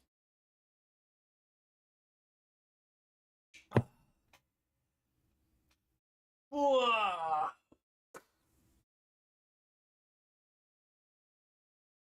Let's actually take a little bit of time to brainstorm what we will need for Resonite.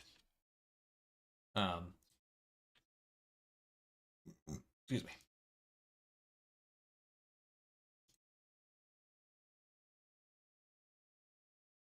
So let's think really quick.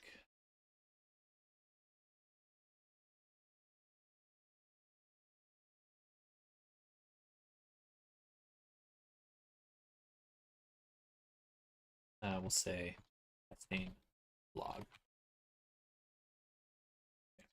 And in here, so combat testing is the main goal for today.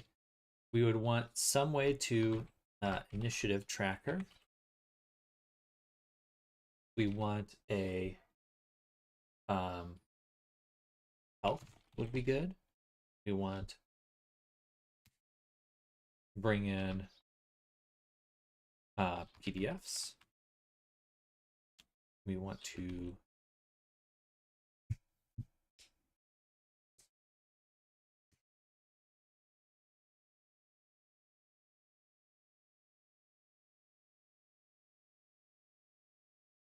measure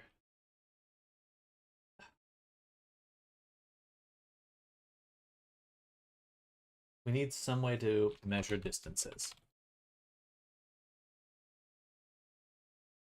That's really the main thing right now. Measuring distances is probably the biggest priority. What I'm thinking though is how much of these functionalities can we bake into tools? So I think a measurement tool makes the most sense. DnD measurement tool. That'd be like the main thing we want to make right now. And I think that's really all we need, because otherwise it's just kind of a pain. Like, oh, how far do you think I am? I don't know. How far do you think I am? So I want to be able to put it into feet.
And I guess each player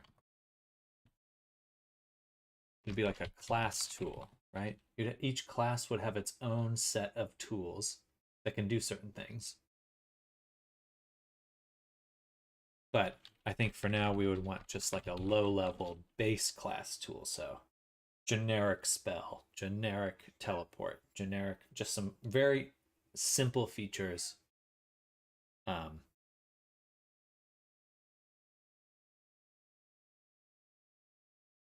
We already have a teleport. Teleport's already included.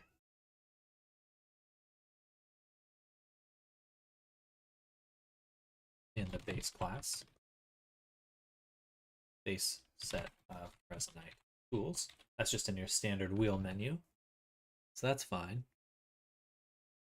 I don't particularly like the little church thing we have set up right now. I think I'm going to replace that with like an arena, an outdoor arena, because it's hard to feel claustrophobic in there.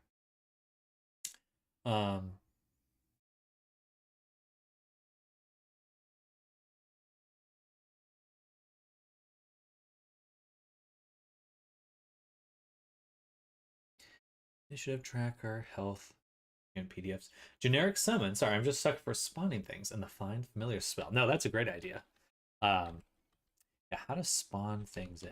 So I guess the base class tool would have a few features such as spawning items, spawning things. And it should be a little bit more generic than that. Cast spells. Stuff like that. Currently making a very innocent chest. Nothing sus about it at all. I wonder if there's a, let's say, Blender dungeon generator.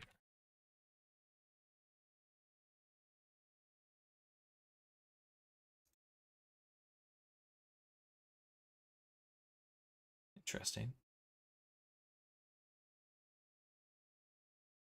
Or let's see, D&D 3D dungeon generator.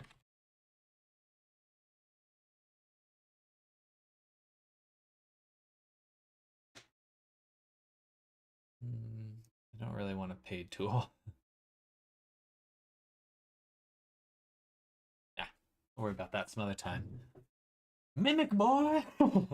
Actually, no, this should be quite easy to make a set of dungeon rooms, right? Just keep it super simple. And then, yeah, I should just make a modular tile set, right? Wouldn't that be exactly what we need for this project?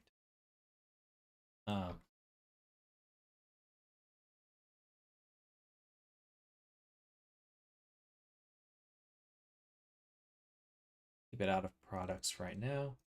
Go to Resonite Testing, and we'll call this Dungeon Modular.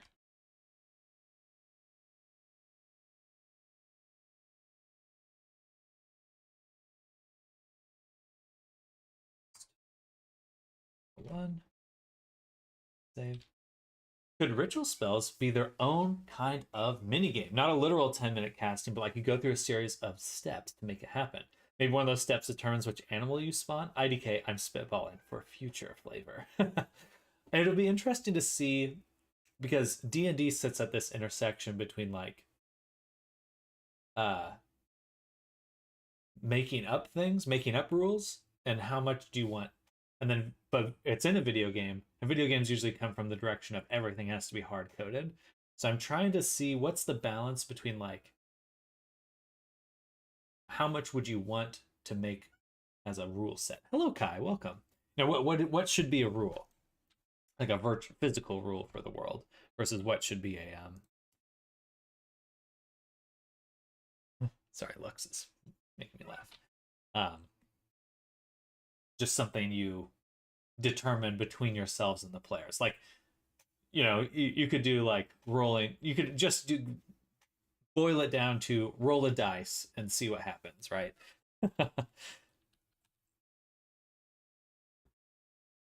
What are you doing? She's being real goofy right now. She's being real goofy.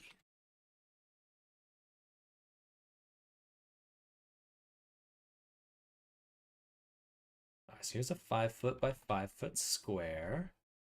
It's actual D&D dimensions. And I'd like to change my grid to reflect that tool. How do I do that? Scale.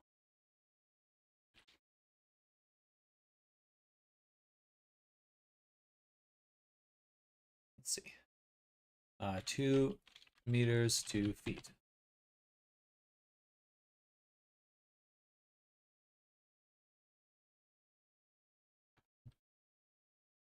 Oh, actually.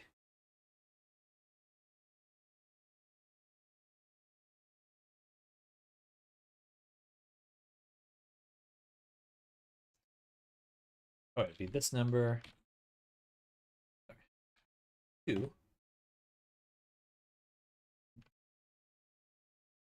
So it'd be this number divided by 5.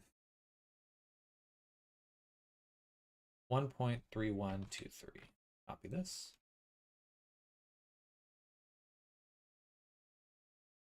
Go to here.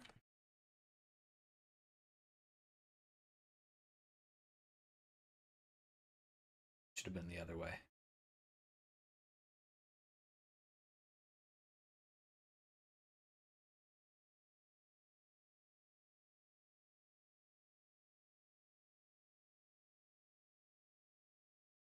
Perfect.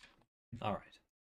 So now this tile we're looking at is basically 1 to 1, which gives me a lot of fun things to do because I can do snapping to grid snap.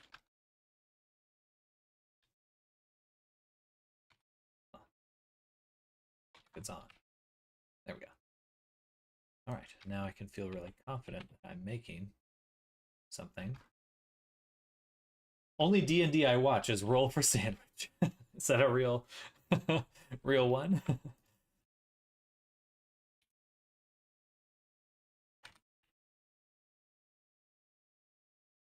All right, so this is the perfect cube room.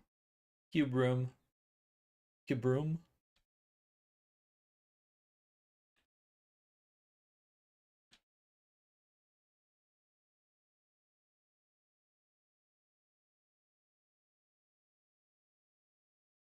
S2. Go.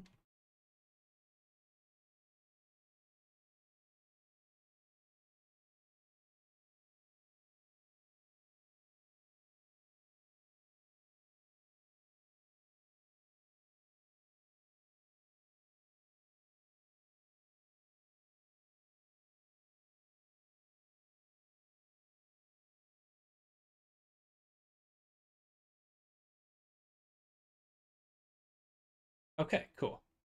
So this looks goofy. Didn't quite get the middle part right.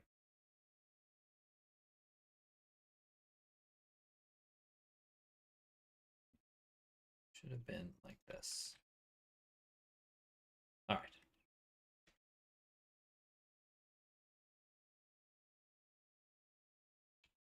Funny.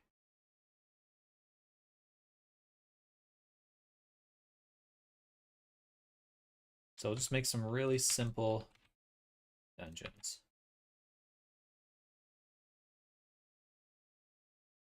You know what? Fuck that. I should just make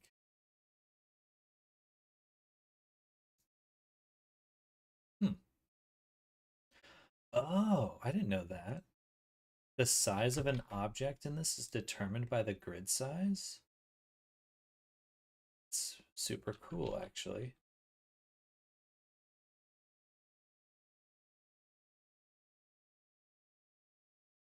Huh.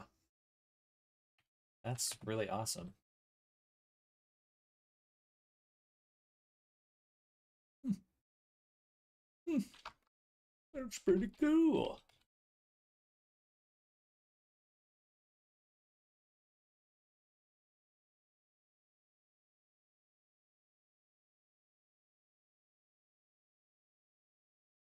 Now you can show every size of grid if you want. Show every size of grid. Like I wanted to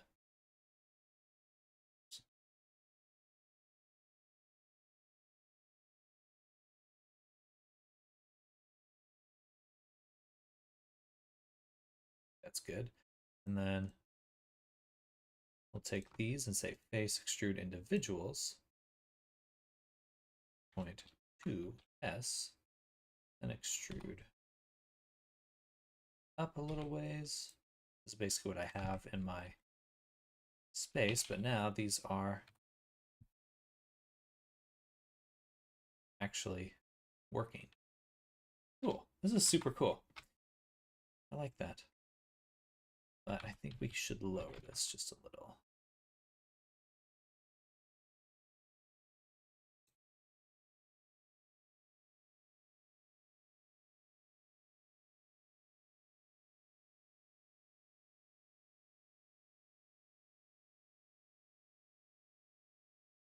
This one needs a door. Door, or.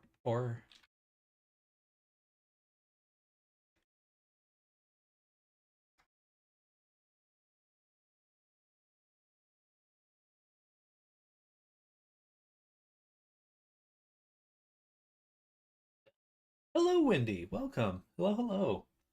How's your week going? We're working on some D&D walls.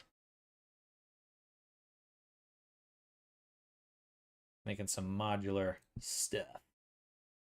Modular.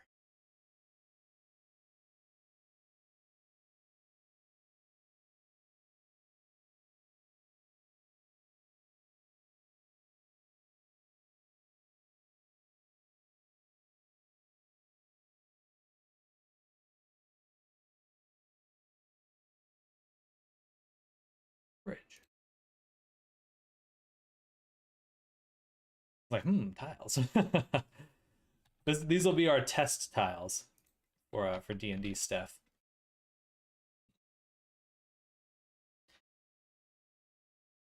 Ooh.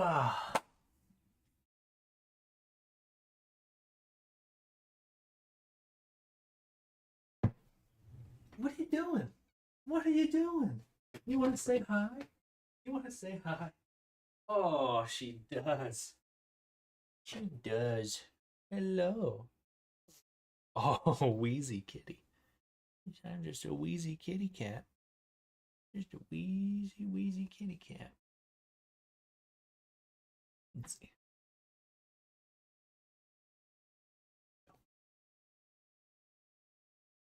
Meow, meow, meow. Meow, meow, meow. Meow, meow, meow, meow, meow. Meow. The loaf. The loaf. She's happy. She's also very snotty right now. You sneezing everywhere? You sneezing everywhere? Wow, that is... You've actually got like a runny nose. Gross. No. I play the piano cat.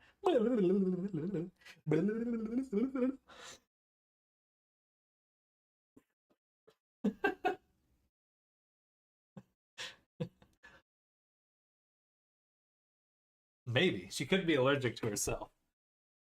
What are you doing? That's my spot.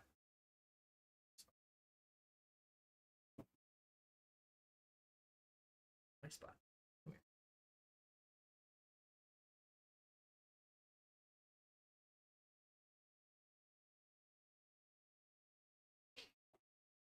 Oh, covered in fuzz now. But it's warm. She wants to run around, I think. Don't you, Lux? All right.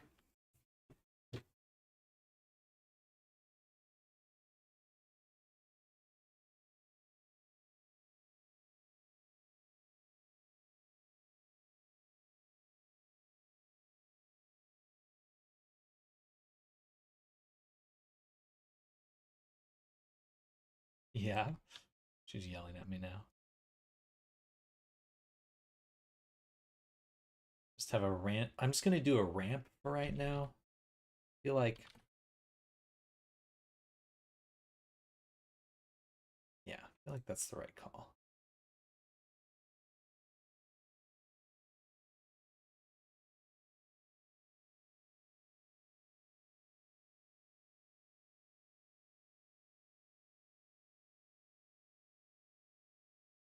A little goofy, but I can live with that.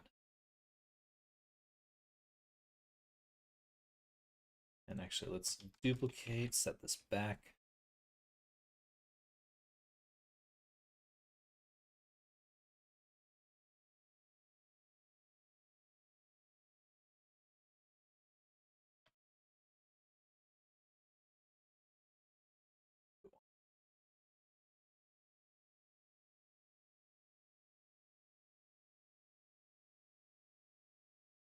This way, we can put the ramps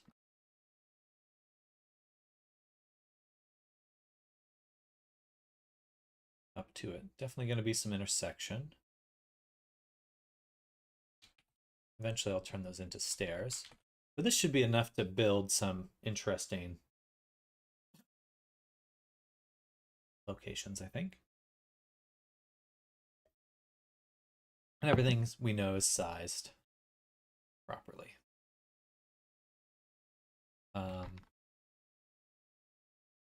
We'll just add a cube.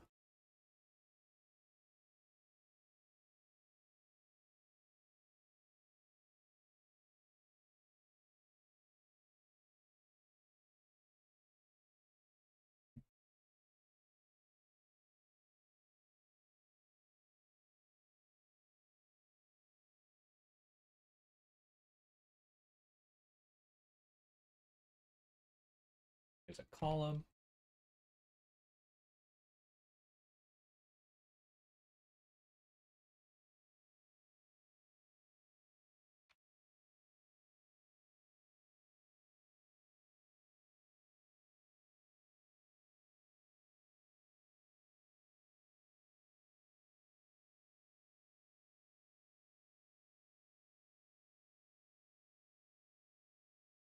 something like that.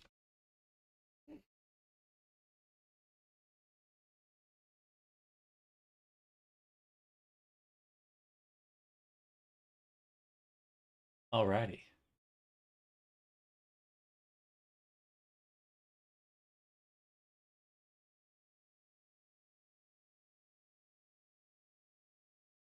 Anything else we need? I don't think so. I think this should probably be good.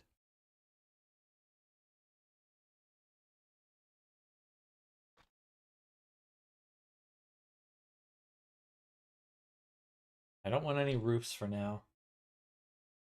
This should allow us to make some very simple dungeons.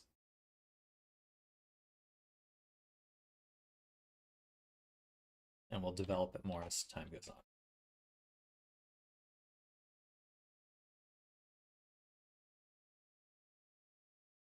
Okay. Only thing I'm gonna change is just giving it a dungeon, and I'd like it to be a little darker. And the roughness just 0.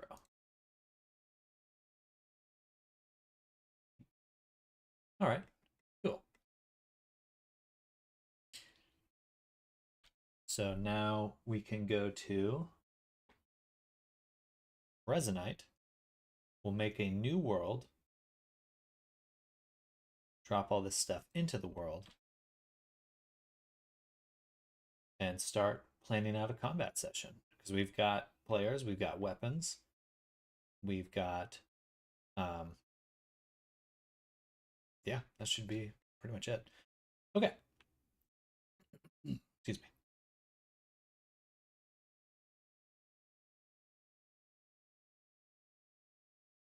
Okay. So time for some Resonite. Resonite.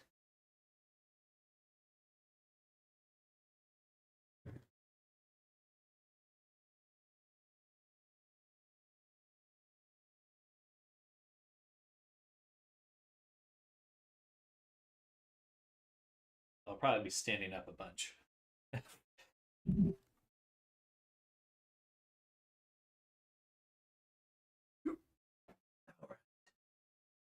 I return. Welcome back, Zoom. We're just about to hop into good old Resonite and set up a little dungeon.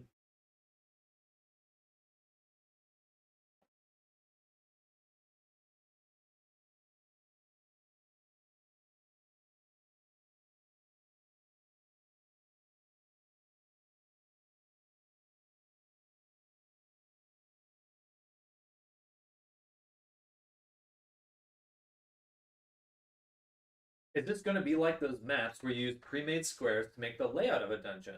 Oops. Sorry, I just lost the rest of that question.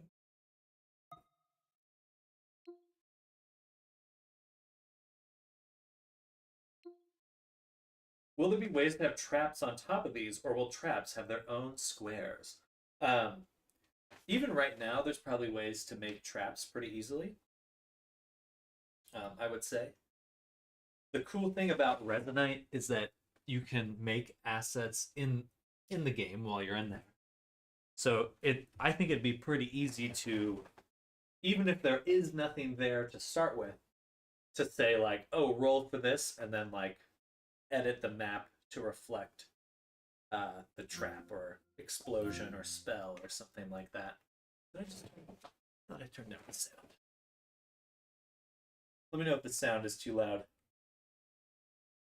Hello, Sipper. Welcome. Hello, hello. But for now, we're going to go with the pre-made stuff. As time goes on, I'll probably try to make it more flexible and add things that feel a little bit more unique than these pre-made tiles. But I do think it's a very good starting point and way to test. Yeah. Right now, the goal is just to iterate quickly.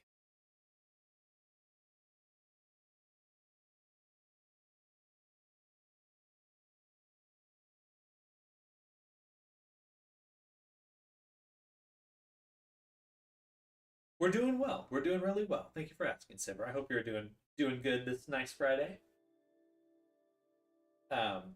We're hopping into Resonite for some testing.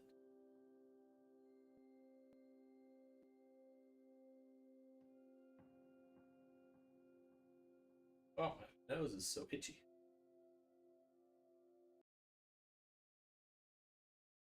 All right, so I think we do like this world. Obviously, we have all our characters and stuff in it. And I don't mind this chamber we made, but I feel that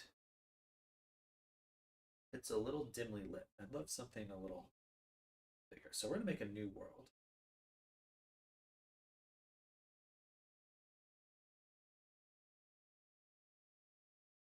How do I do this? Home.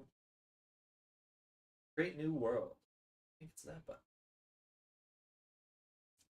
And by default, context plus should be able to come in. And we'll call it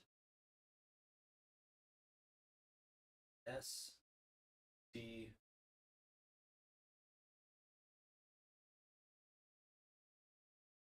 R P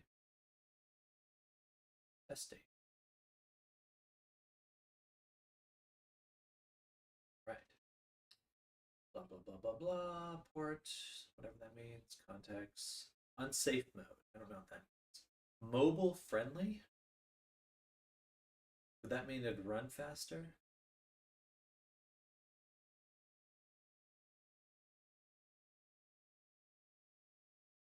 Start. Okay, good. Now I would like to save.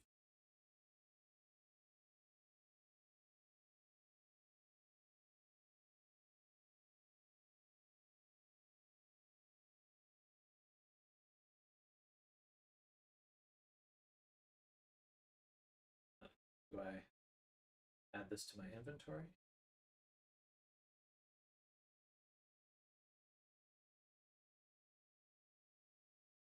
Folder R P worlds.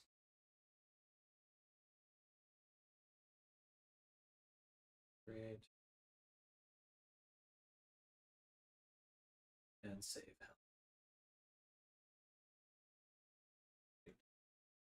All man's miseries derive who can't sit down with the loneliest of a quiet room. Not quite sure what we mean by that, but certainly. Actually, can I grab this? I could. Cannot grab the ground. That's good. Hate when I can grab the ground. All right, we're gonna bring in some new files. So 2024 RP Resonite Testing. We have our Blender file with the dungeon modular. So it's a 3D model, which is snappable pieces.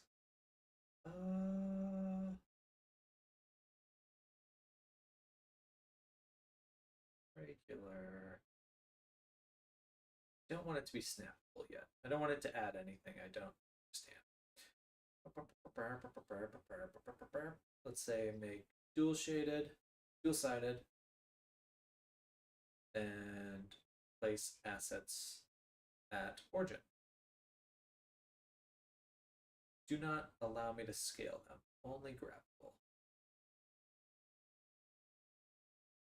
Should be pretty quick. Ah, that's the wrong size. These are the wrong size. Actually, are they? I think so. Yeah, this should be 10 feet tall.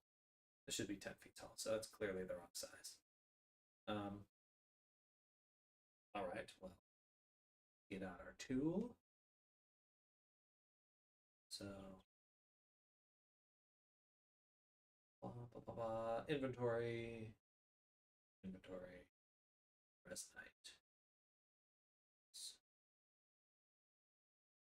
Give me the good tool, please.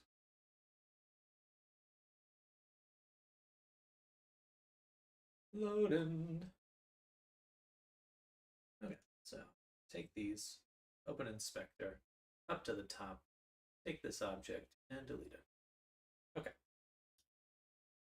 Now we'll try that again. Files, import, 3D model, regular. I chose meters last time, I believe.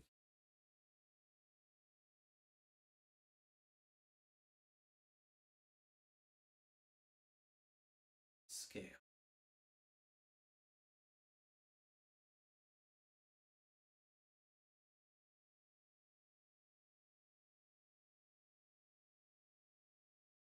It's gotta be double this.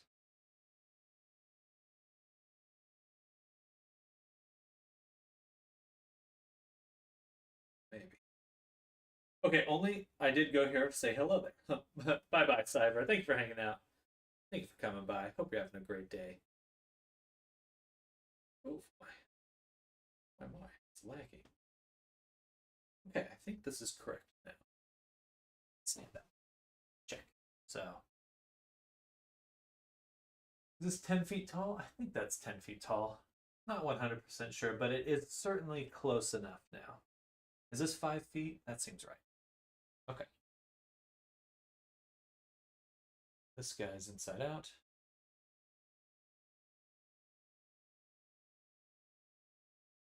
All right, so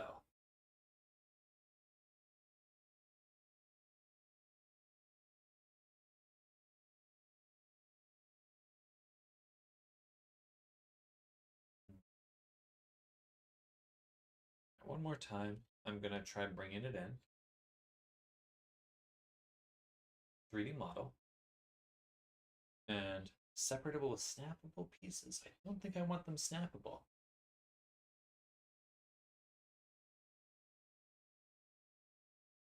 Two. Are you able to make things lock to the grid? I believe so. Set up a snap. No. Generate colliders. It should have generated colliders. Should have positioned everything. I do not want them scalable.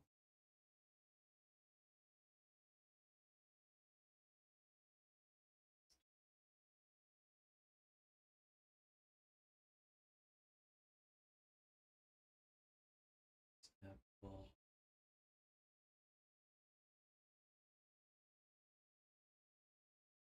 Okay, so this is as good as this can be.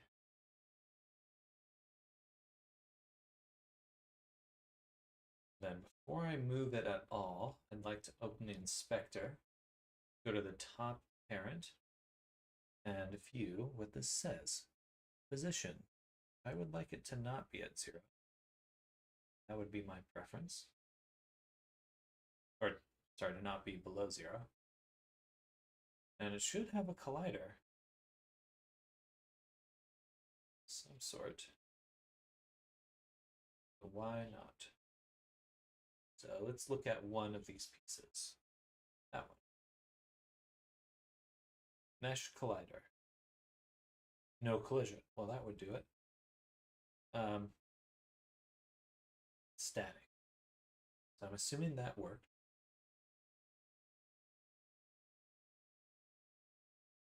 Good. And if I say this should be a static collider, and I walk up it now, no, I cannot.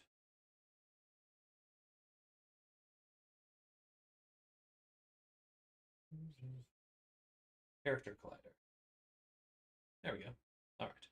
So it needs to be a static character collider for all of them.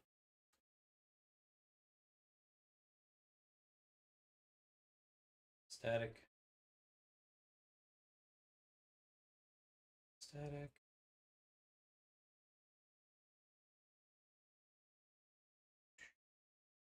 Actually, let me turn that off and just say character collider. Okay, yeah. Static is important there. Static's important. Boom. Boom. Boom. Ah, man, I wish these settings were in the import. If anyone wants to come and join me, you're welcome to. We're going to make a dungeon.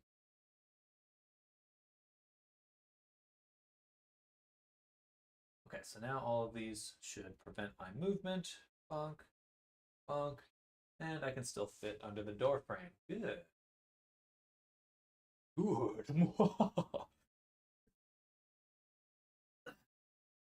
I have to find my chair with my butt. Okay, so one thing to change is that I don't like, don't want these to be in the root object. I do want them to just be here, like so. And on the root, I'm going to go ahead and delete that. Okay. I really should have named these before importing them, but I did not. So this will be wall.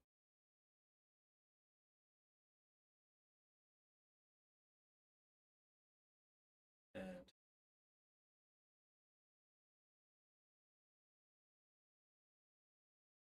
what was that saying? Oh, my headset's low. My headset is low. Low and slow. All right, now we've got the power.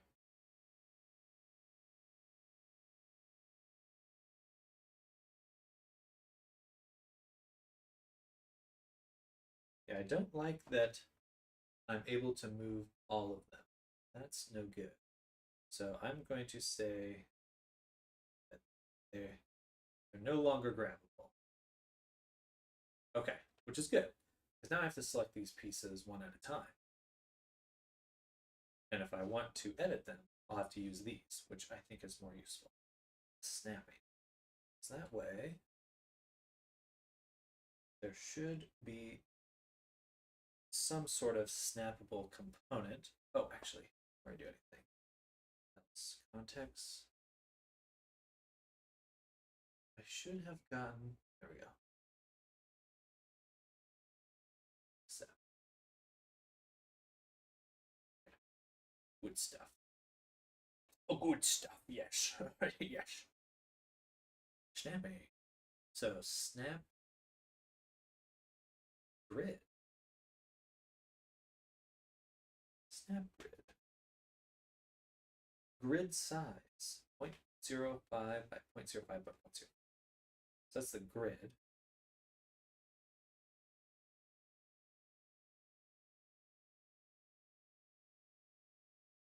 So does that mean that I can only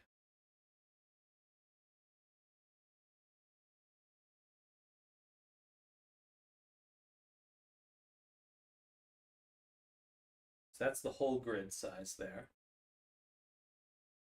So if I made the grid 10,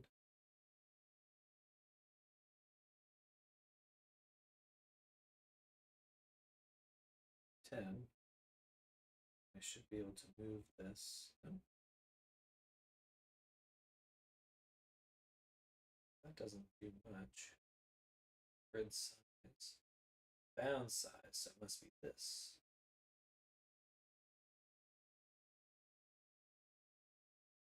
One. Like I can even lower this further. 0. 0.0. Okay.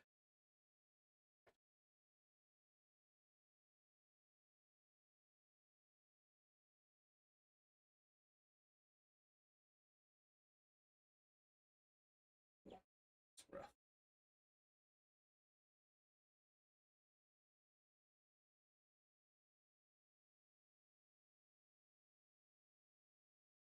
Don't understand what's happening. Okay, this is annoying. Let me undo that. And get rid of this. Bam.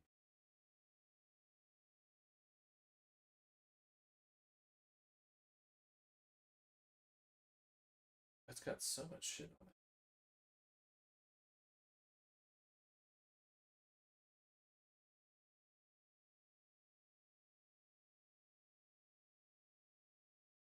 All right. Let me think about this again. Snap plane. Why can I still see it? Is that this here?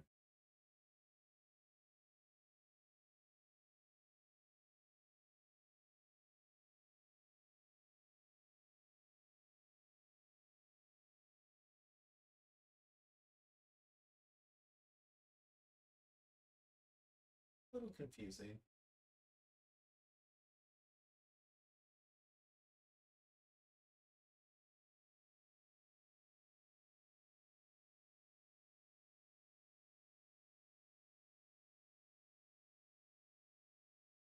I've yet to install Resonite, or I'd be tempted to join just to watch from that perspective. You are totally welcome to. I will add you right away.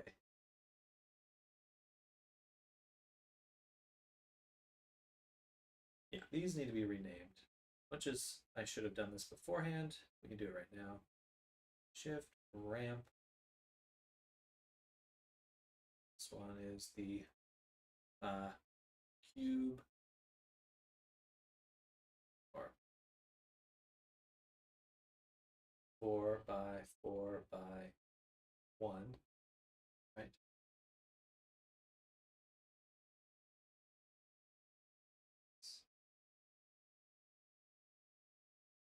This is a wall.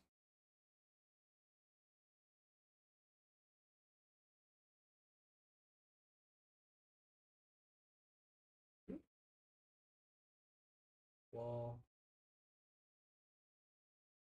is a 2 by 2, right?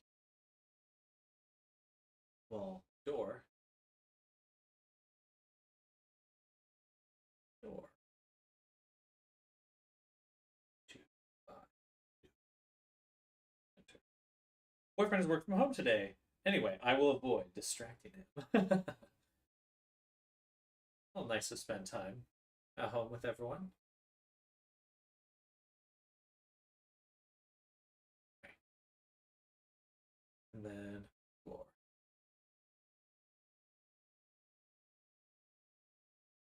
Two, five, two. Okay. So we got some stuff. Should be able to walk up on this. I can. Nice. All right. So then we get an overview.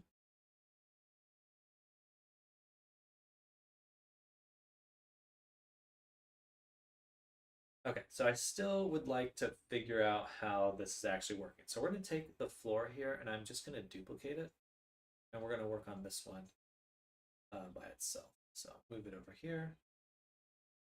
It's going to be its own thing. Why don't you come closer to me?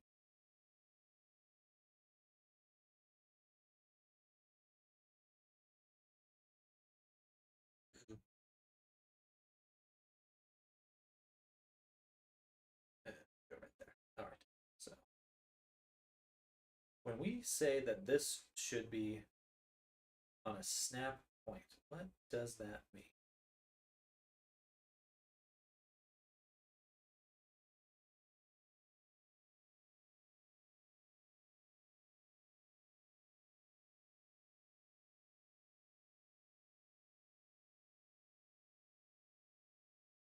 Nothing.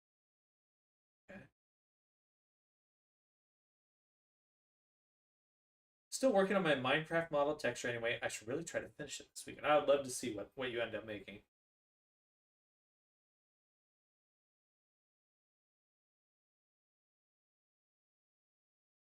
Scaling point generators.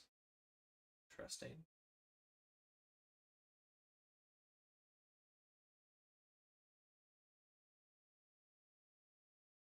Snapper. It's not quite what we want. Slider.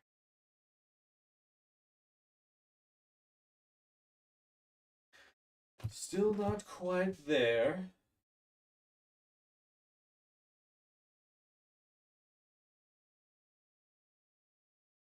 How do I do this precisely? I don't want to do it. I think I need to make a grid. So let's try. We're going to go to the very bottom. We're going to make a new object, and we'll call this one grid. So on this one, we will add the snap grid. Okay. Then yeah, it's at 0. And so the bounds size, I think it should at least be 100 by 100. Right. The height, it's a little strong, so let's just lower this down. 1. Okay. Now, if I were to move anything else, so annoying. If I were to take this floor, try to move it, looks to me like it's snapping once it's touching. So once it touches it, boom, it starts snapping. Gotcha. Okay, that's actually super useful. All right. So this is exactly what we want. And then on the grid, we would want to say something like, we'd want to determine the grid size.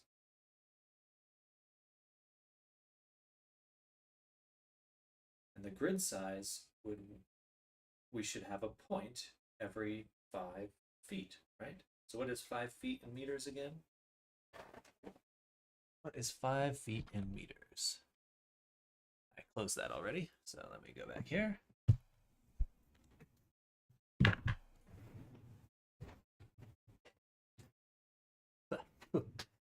um,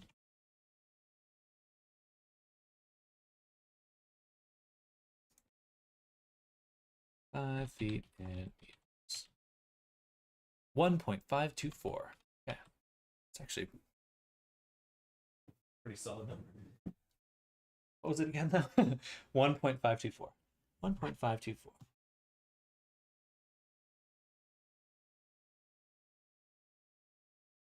1.524.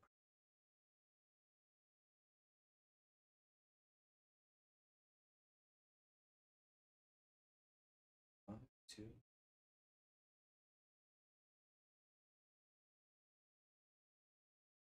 So now, if I go back to moving the floor around, should work a lot nicer because I can try to move it first. Oh my god, it's perfect. A little painful to move, but not too bad. All right, super cool. So why don't I just do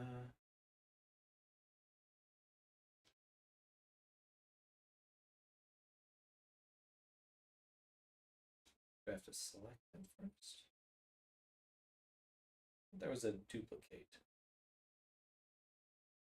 Oh right, I can't select it. It's not grabbable. It's only snappable, so I'd have to duplicate from here.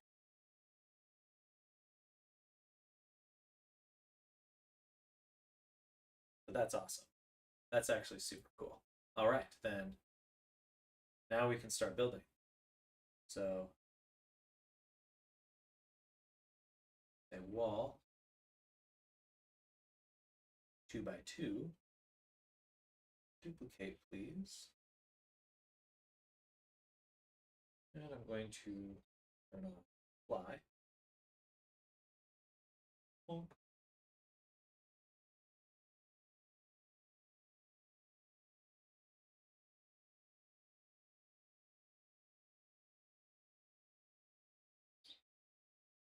All right, this is going to be super easy.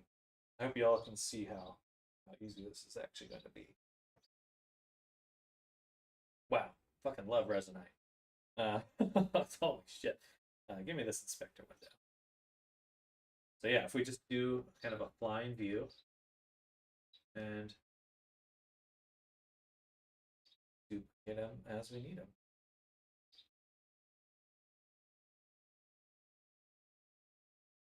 Bam. Awesome. Okay.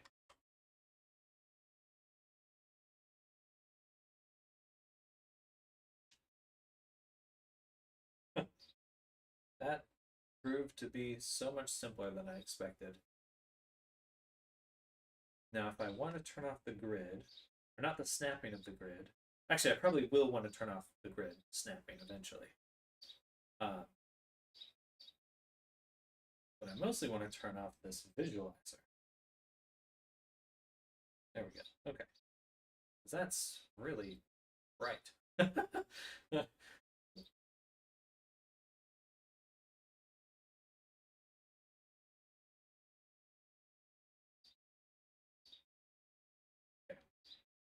Anyway,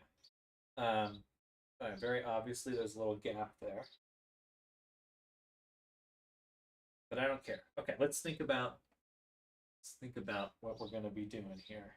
Oh, this is so cool. Wow, you can really manipulate them even from here. Oh, because the handles scale, so it should be pretty easy to move things around here too. All right, get this chair out. Cool. Wow, this is awesome. And I'm gonna pin this so it should move with me now. And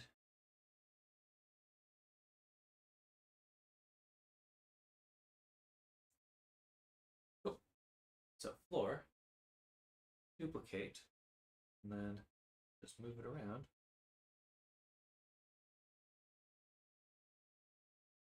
I think I'm moving the original when I do that, but that's okay.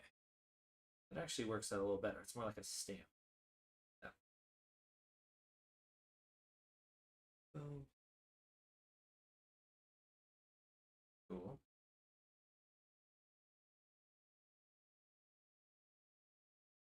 Make a little hallway.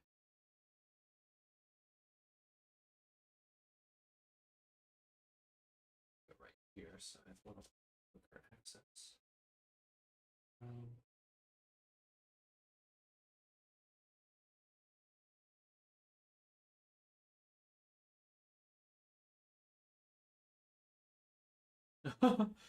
Well, this is awesome.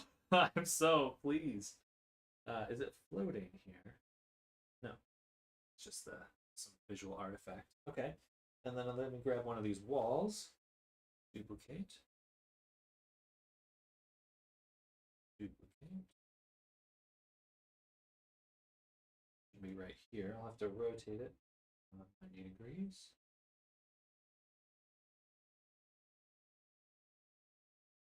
Duplicate again.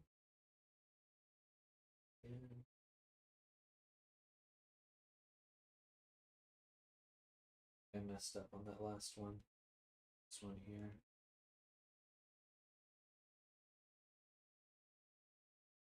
All right. Got another friend in VR chat, and I'm hoping they'll join me at Wing Meet this week. I skipped last weekend, was focusing productive bees and MC. Despite having all the things to do, I will install Resonite to give it a go soon. Hey, well, no rush. I think it'll really be about a week from now that we're really in the swing of using this a whole bunch.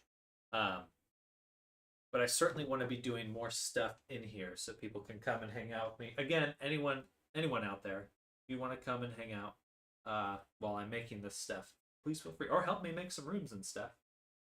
There's certainly a decent amount to do, so. I want this wall. How do I select? I want to be able to select this one from the inspector. Or do I have to open it every time?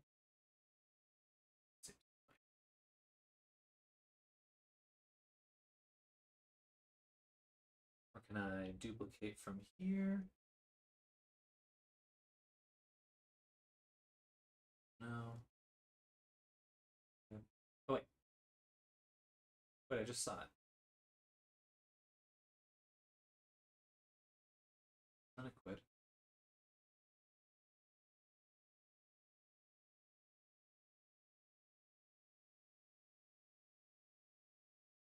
Do that. Had it for a moment.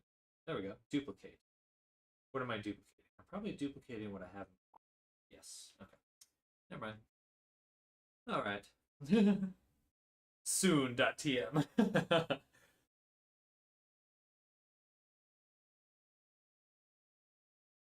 All right. Super cool. I want a wall, and I want to duplicate the wall, and then Yeah, that was not the wall I duplicated. Undo spawn. I want this one. I do actually just have to close this because I don't know how else to grab this.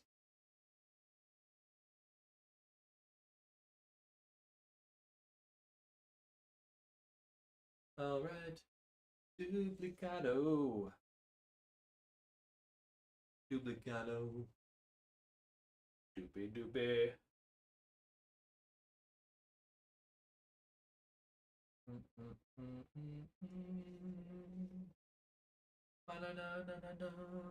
No.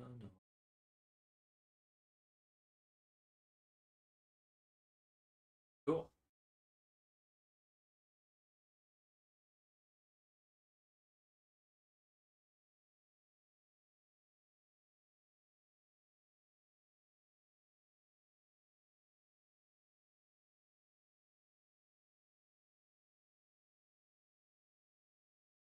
Some ways this is still doesn't feel very user friendly. But that's probably just me needing to get used to it. But you could imagine being able to make tools really quick where you're just like painting out a grid or something. That probably wouldn't be too difficult to do.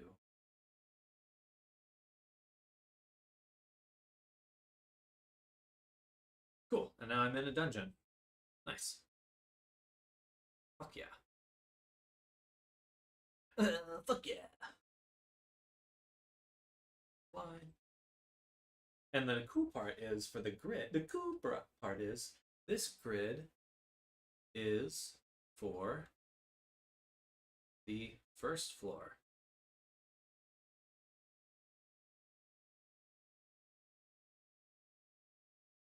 Right? If I want it to be on the second floor, all I have to do, duplicate it. On the first floor, we'll go ahead and turn off the snap grid and the mesh render. In fact, I should be able to do this where I enabled air dry. Now the snap grid's off, it'll turn off the render too. And here, do the same thing. Should go here, drive, so I can those off and on. Awesome. And then for the height position, it should be double this. So this is do that. The Y value there. So now it's up 5 feet.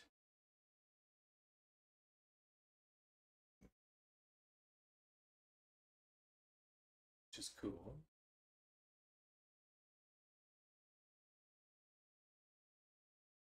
I want it up more, so can I just multiply this?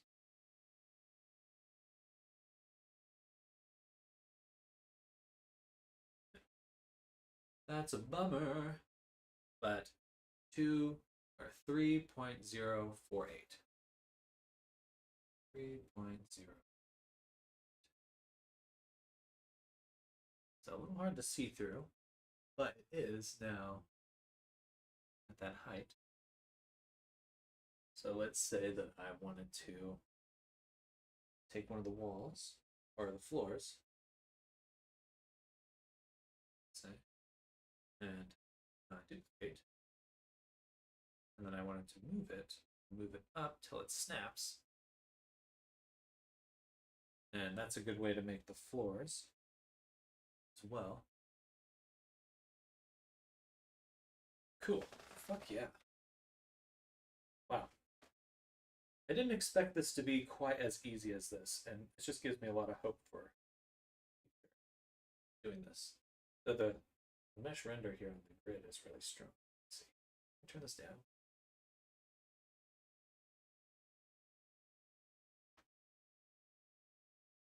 Fresnel material. Near color.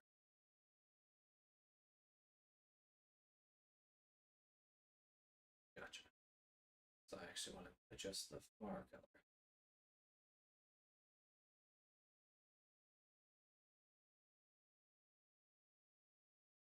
a little too strong.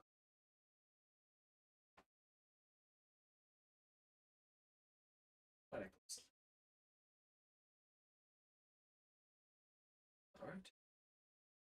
Come on. So, and then again, we're just duplicating, moving around. Duplicado, moviado. Duplicate. Duplicate.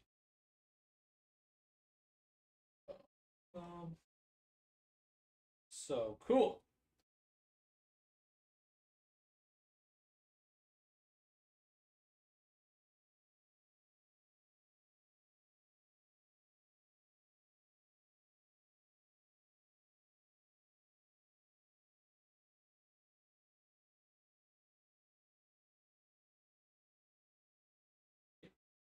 Get in there. There we go.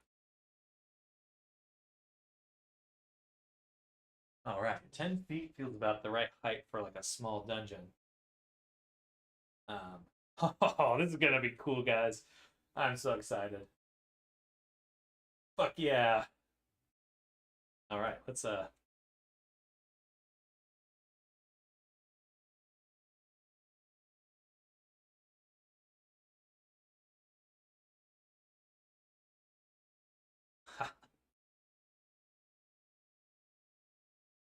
hello, little Gabo.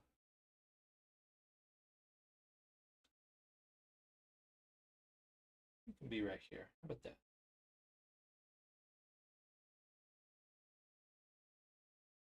Your feet floating? I can't tell. All right, stay there. So sick looking. Thank you, Brock. I'm pumped. I didn't expect it to come together as quickly as this, but well, also that's what she said, but ignore me. Cool. I'm gonna turn on the fly again. Then we'll go up and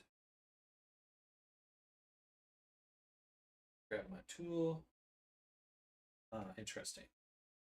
That's fine if I select that actually. Then open the inspector. And now what we can do is just turn off the upper floor snap grid, which we'll rename actually.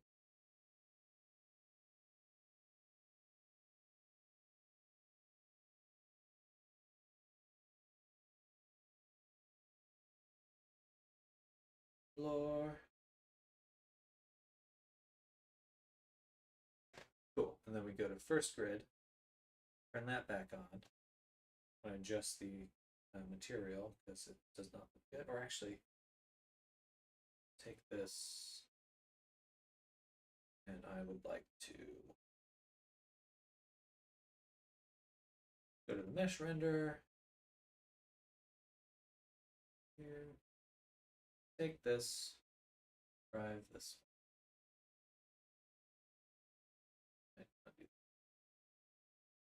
This one to here. So that's a lot easier to see. Ultimately. Cool. Please fit. Thank you. So, yeah, I want a ramp.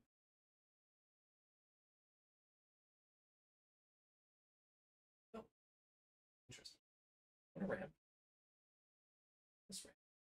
I want to duplicate it. And then I'm going to move the duplicate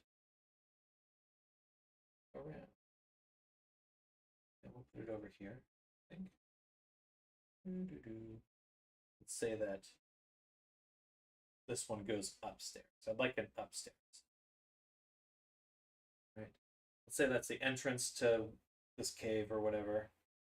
And it's going to go. They'll be able to go upstairs over here. We'll take the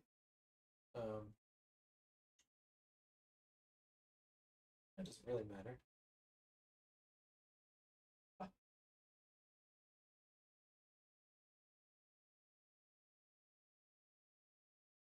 Itchy. The 4x4x1, duplicate, bring it over.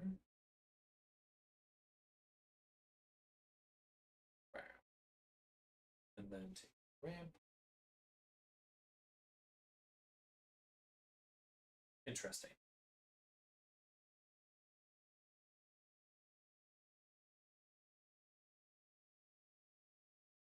Duplicate.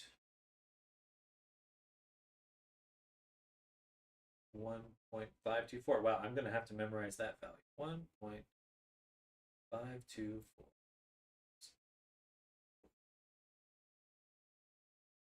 And then,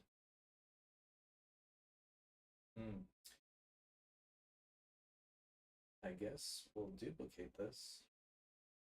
So there's actually going to be a snapping grid every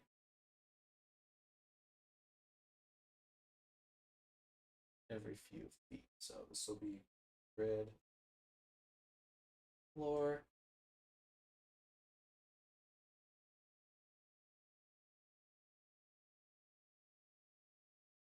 $1.5. So yeah, I'll probably just do it by numbers. 1, 1.5, 2, 2.5, etc. That gives a really good idea of what we're doing. And we'll just take this. 1.524. Okay. And now we can take the ramp that we just made and move it over. So cool. Yeah, we'll move it right here, and then I'm going to rotate it 90.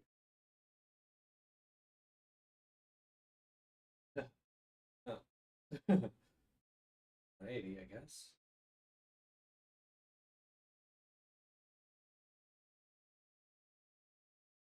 What? Negative. All right.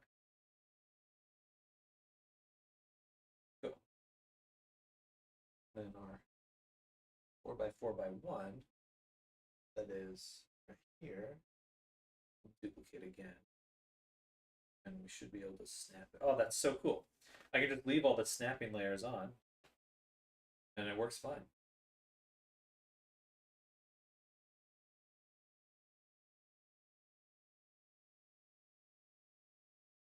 Amazing. Okay. Cool. One of the walls that's over here. Duplicate. Work with the duplicate.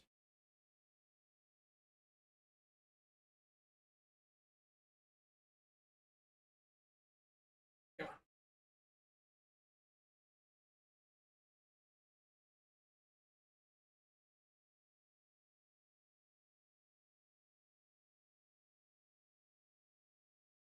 It is difficult to tell what it is going to want to snap to.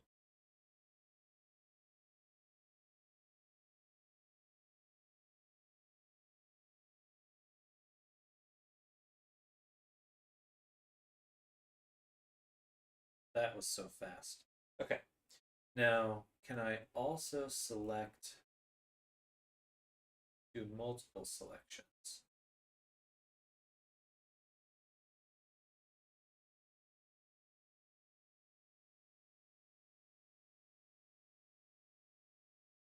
Maybe that's a tool. Common tools. Shape, component now. Manipulation tools. That's nice. Physical collider, grabbable setter tool, mesh slicer. Interesting. Rigged mesh tool, color picker. No, none of those. Module snapping tool. Break anything. Okay, so not there. Hello, Epic. Hey, inside of the Essentials folder, there's already a pre-made snapping system. You might be able to use that. Essentials. Oops. Snapping.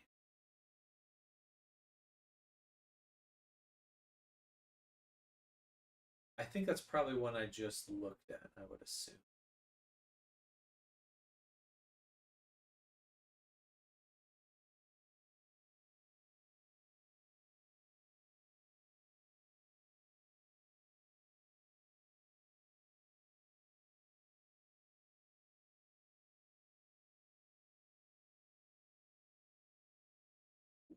Tummy's rumbling.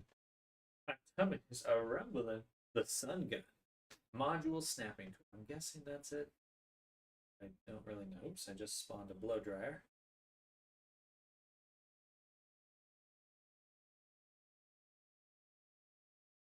Okay. Then what do we do? It's under MISC. MISC. Tools. MISC. Shape tool. I don't see these ones here. I have the multi-tool already. That's what you're referring to. They did rearrange some of these menus recently.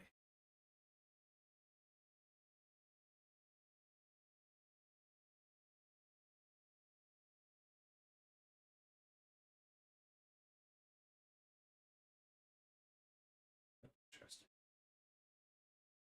What are these, hot dogs? Pipe gen. Oh, interesting.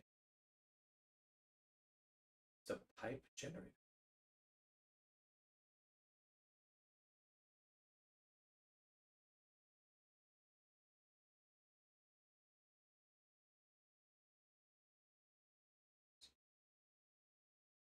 It's under custom, my bad. Gotcha.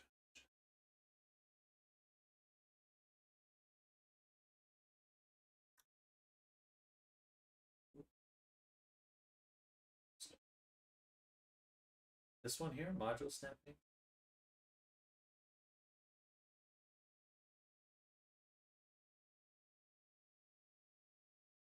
I think I saw that in the multi-tool. Yeah, module snap. Okay, so it's right here. So let's try this one. And we'll try.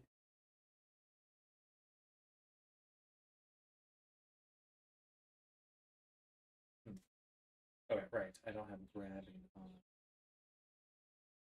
Okay, yeah, that's why. Because I turned off grabbable. Just stick with this one for right now. Okay, selected.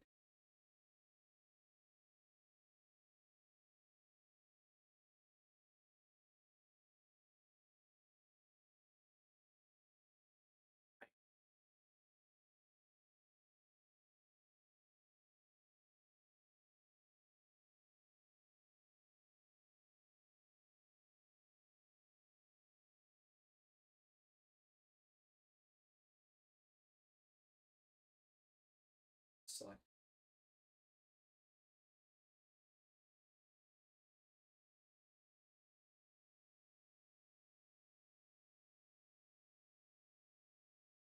The grid, second floor. Oh, I see. So I'm unable to.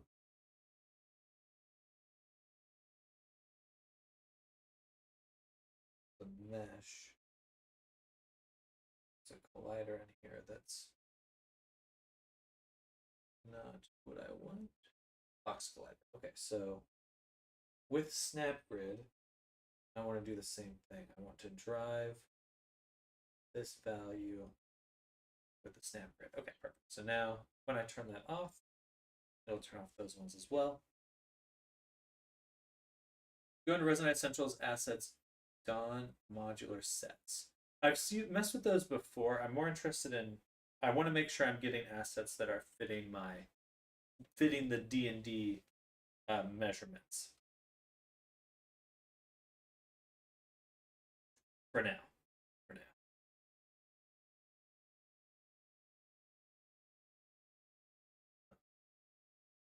Duplicate that one.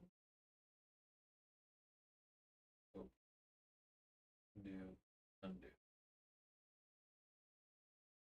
This is getting a lot of assets in here now.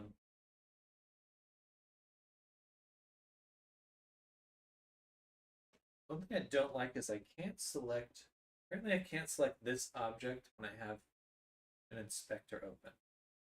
That annoys me. So we'll duplicate this again. Over.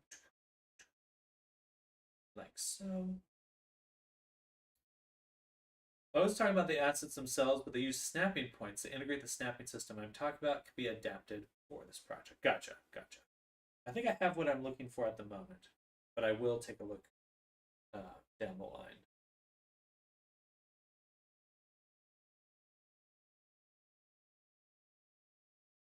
Space over here. So you could crouch under that. I lost my window pane.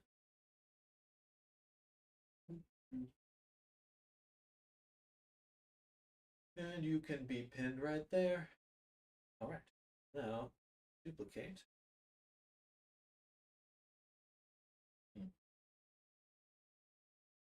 It's not going to snap because there's no collider.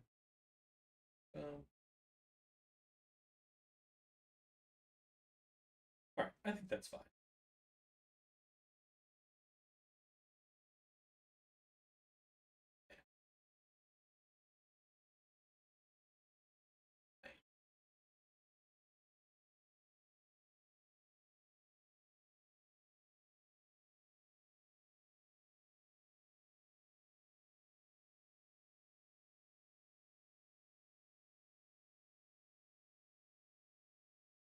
Cool.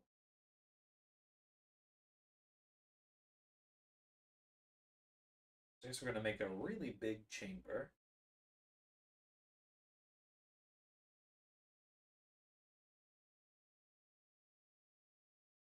That's the game plan right now. Really big chamber.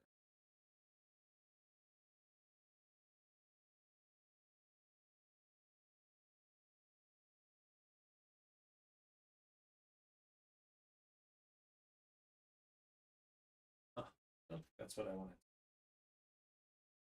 I wanted a rotation. 9, 0. Then boom.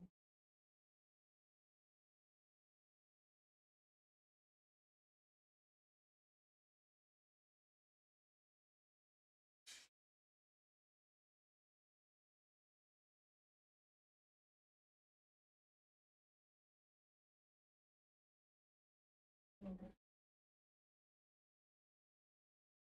Good stuff. I really should remember to take my menus with me.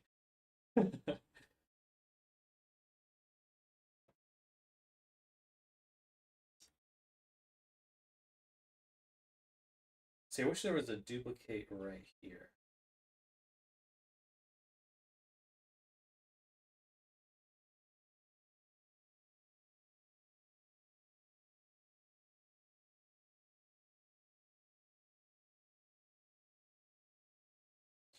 Bum, bum, bum, bum, bum, bum, bum, bum, bum, bum. And bring this back to 0. Wants to keep the 9.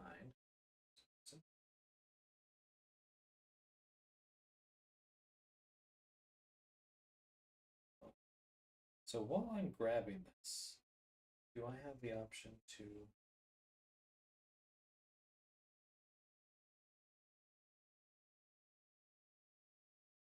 It does say single.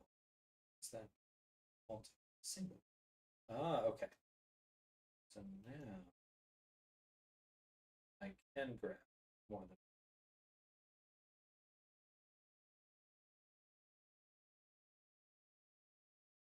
I can select more than one. But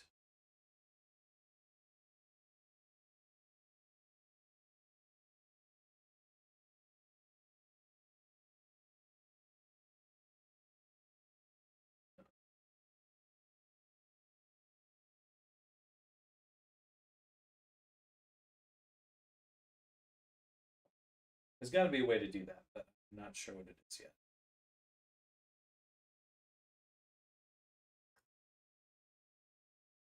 If I still had grabbable on them, I would be able to.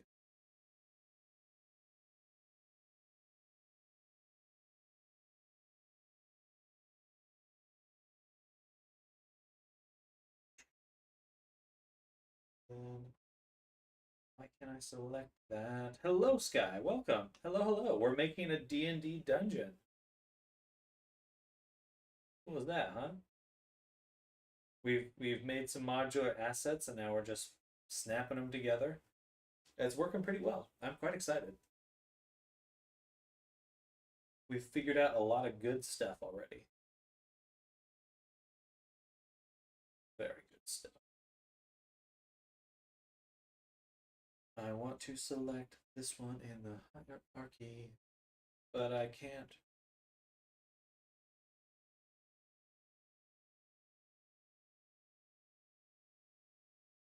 I guess it's fine. I just do that, and then I can start duplicating right away.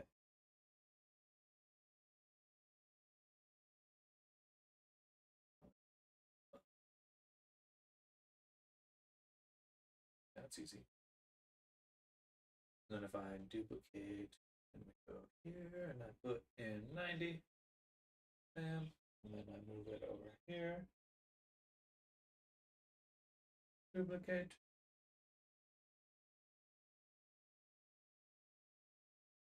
Did I duplicate that?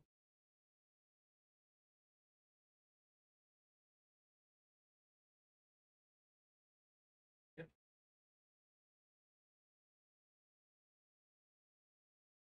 Very cool. That's noise. It is super nice. It is super noise. If I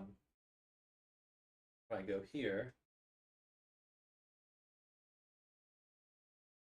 I can turn these off.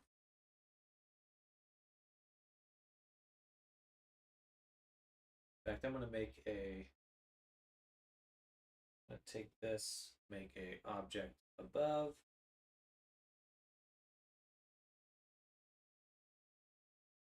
Take the other grids, and put them into this grid parent. I wish I could. Oops.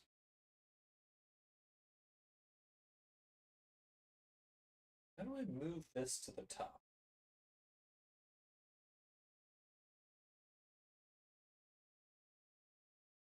Understand how this game works. Looks really cool as AF. It is super cool.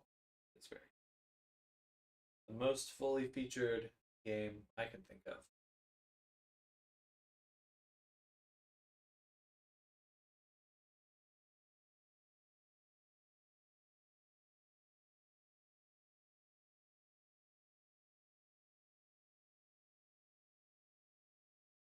Let's see if that moved my selection there.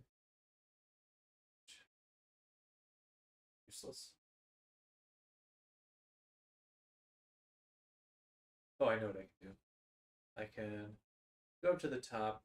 I can grab this, drop it here, scroll down, take this, put it right there, and close this. Now I have all of my grids in here. Yay.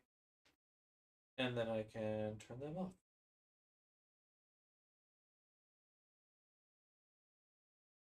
Cool. Means now I can drop. And we can deselect. And voila, look.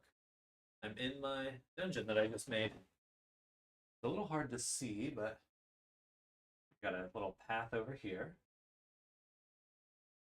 Walk around. We got one goblin hanging out. He's just chilling. Just chilling right now. Isn't that right, little buddy? Okay. We'll leave him there. And and yeah, so these are the little pieces we've been making. And we're making a big thing. Feels good. Feels good, bro.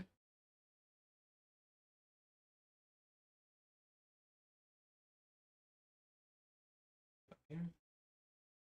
We got some space. Yeah, I think we'll make a big chamber here.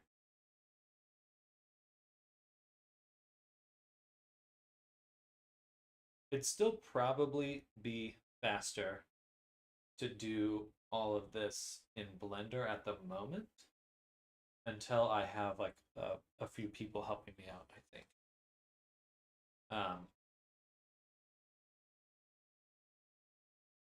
Yeah. Nice gray box. Thank you. 11:30 already. My goodness.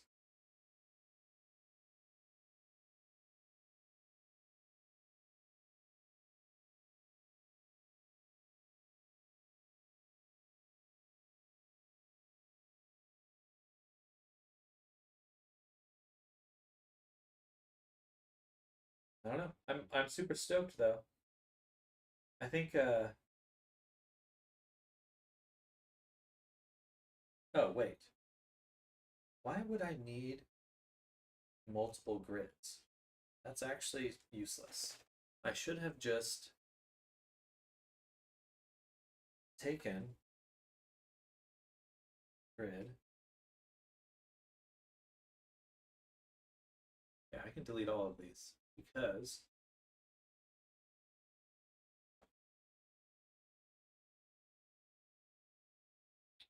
delete,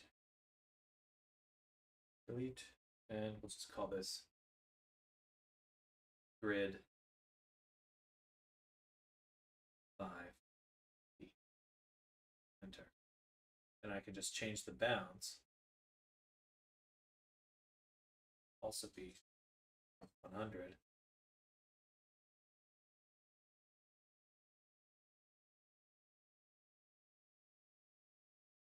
Why's my keyboard on my head? Okay, so now with this huge volume, oh,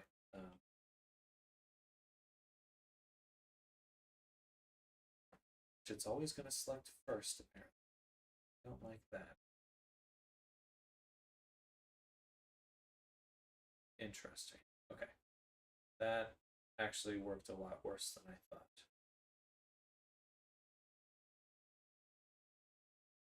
Because it prevents me from selecting things. That's annoying. I wonder if I can change the type. So if I go to Snap Grid, we go to Box Collider, Static. We should say ignore raycasts in the Box Collider. And that way,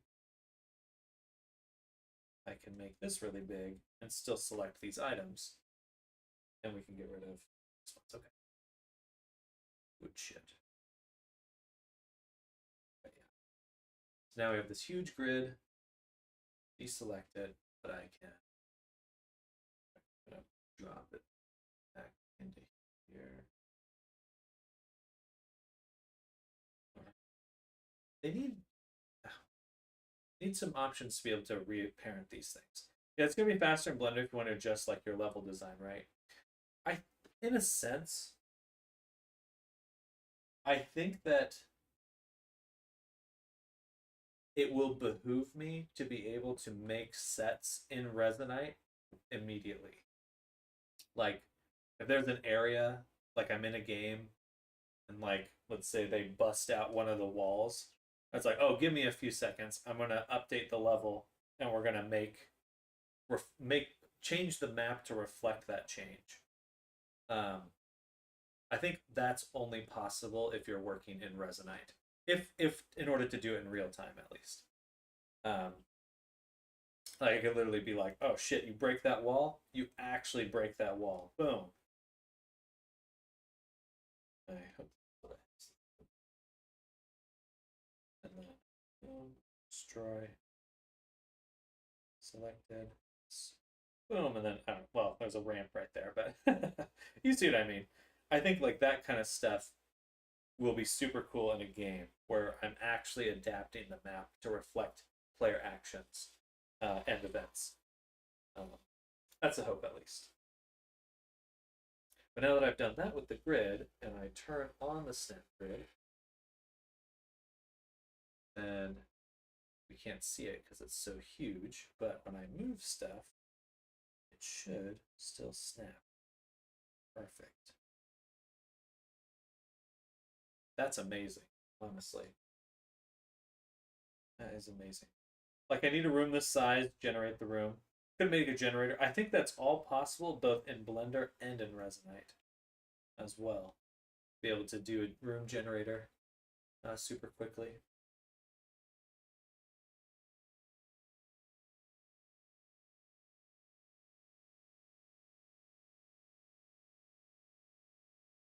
Okay, now we can work really fast because we don't have to make multiple grids.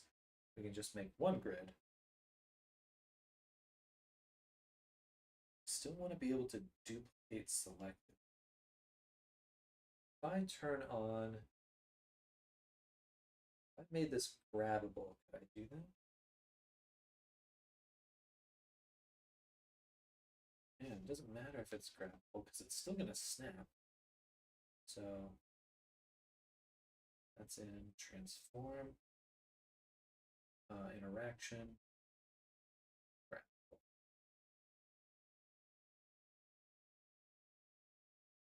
Now,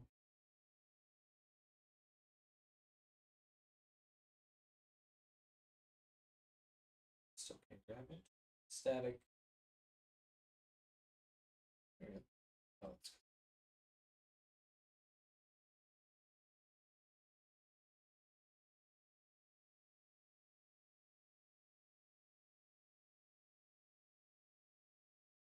oh, there we go. And that one's grabbable. But it's not snapping. So it's not it.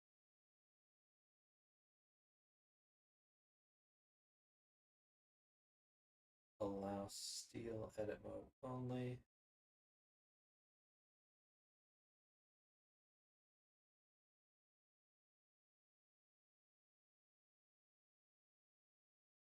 So you get randomized sets of furniture placement room arrangement with monsters. Like you get a couple of presets or something, or AI, IDK. Totally doable. I agree. I think that would be super, super fun. My general goal is to get a team, as time goes on, is to get a team of people helping me piece these things together. So like I would have like 2 other people or something at least, and we would like go, okay, this room's going to be over here, there's going to be a hallway going over there, you guys get the hallway, I get the room, and we just all are working at the same time. I really enjoy that idea. Oh, it is switching what I have selected.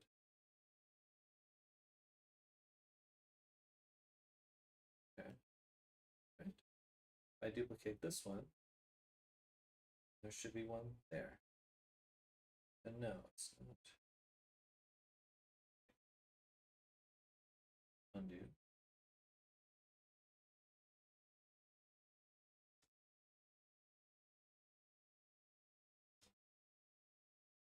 Duplicate. Yes, it's not duplicating that. Darn. That would have been too easy.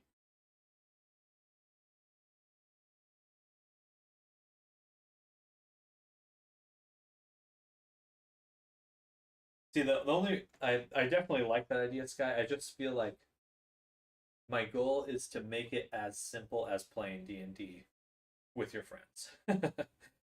Like you have a set of tiles, you're just going in, you snap it up. It's like I would love generators and things like that, and I think that's the benefits of working in a system like this. But I could unfortunately spend too much time doing that when I really just want to get to the meat of the matter, and start making things. It's just I love video games, but man, it's so easy to just get lost in the sauce on making things. I want to make experiences first. Anyway, I'm rambling.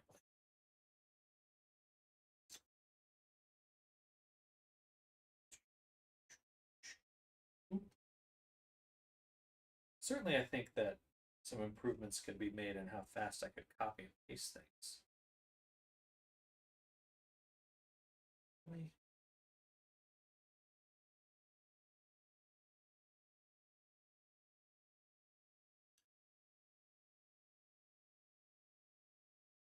Gotta be a better tool for that.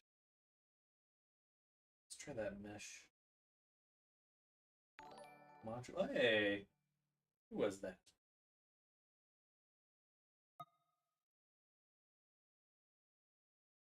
Just missed that. We get a chance. I shared my final schoolwork in your server. Art share. Let's take a look. Let's see who followed or subscribed, and we'll take a look at your art real quick. Need to hop out of VR anyway.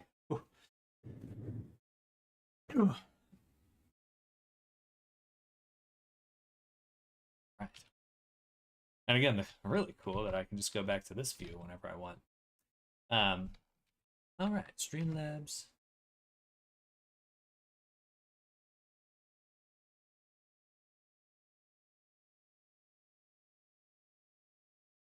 Wim Yam Dam. Thank you for the follow. Welcome to the stream. Hello, hello. Didn't get results for it, but I hope it's okay. For you mean results as in your get graded?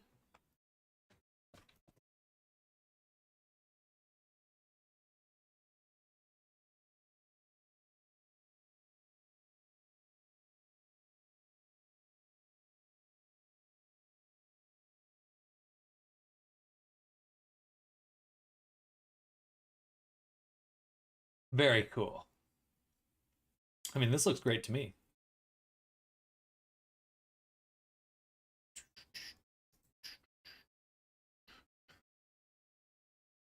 Very satisfying. Is this for a video game or a like a cinematic? Oops.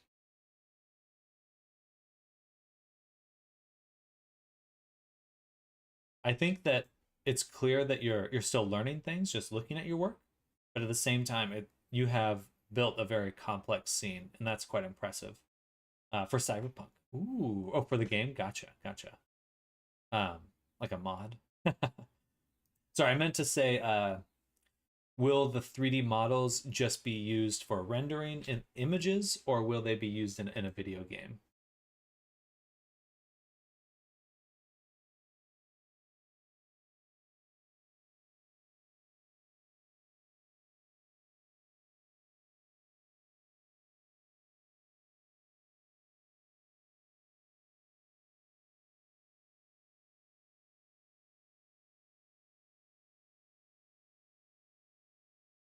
In video game, it's low poly. Gotcha, gotcha. Had to follow artistic style. Well, then you're definitely heading the right direction. I think there's a lot of good stuff there. Yeah, it's looking really good. I think you'll get a good grade for sure. And companies looking at your portfolio would definitely be looking at considering you for like internships and entry level positions for sure.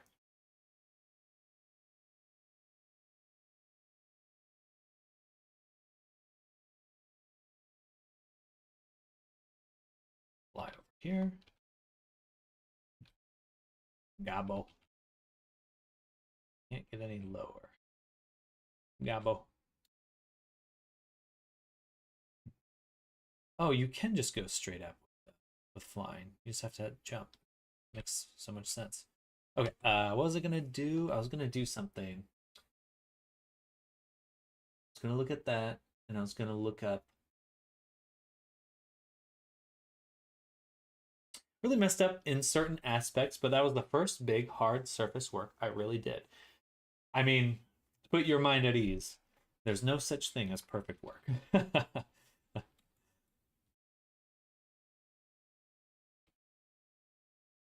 Absolutely, absolutely. I'm excited to see future projects. If you have ever are looking for like more, I don't want to give any critique without you asking first, but I can always give you like direct feedback or take a more in-depth look.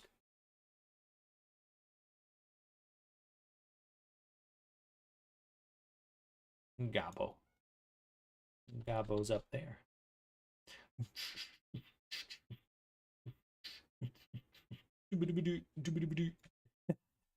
um all right, so what time is it? 11:44. I do list a future project today. Okay, heck yeah.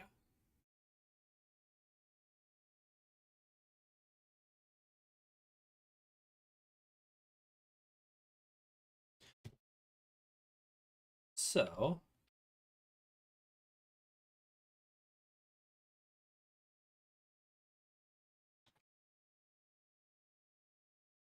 feel like I need to get a list of people who can. I need to set aside some time and get a list of people who can actually commit to playing. Probably in the afternoon, I'll have some people that are willing to jump in, or at least have someone that can be multiple people.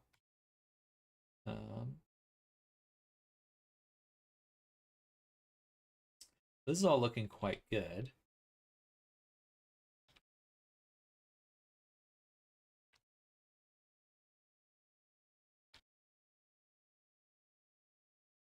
I think I'd still be able to do almost everything in Blender as well. And get everything in Blender.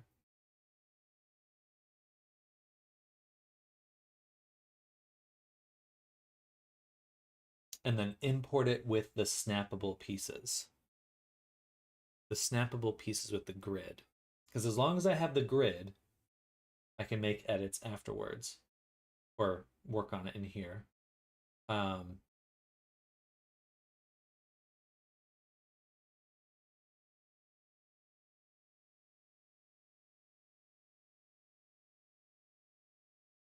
trying to think of what else I would need, would require.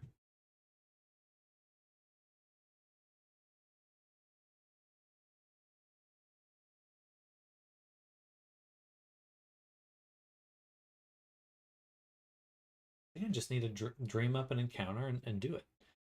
We have the people. We have the characters. We need a dungeon. We need to finish a dungeon, and then we just need to run people through it. I don't think it gets any simpler than that. All right. So when we get back, I'm gonna go on lunch now. When we get back, we'll plan out an encounter, build up the walls, and we'll do a combat or like a wall, like a dungeon crawl test, and either all the people myself, or but we'll test. Oh, I do this, I roll that, things like that, and just practice.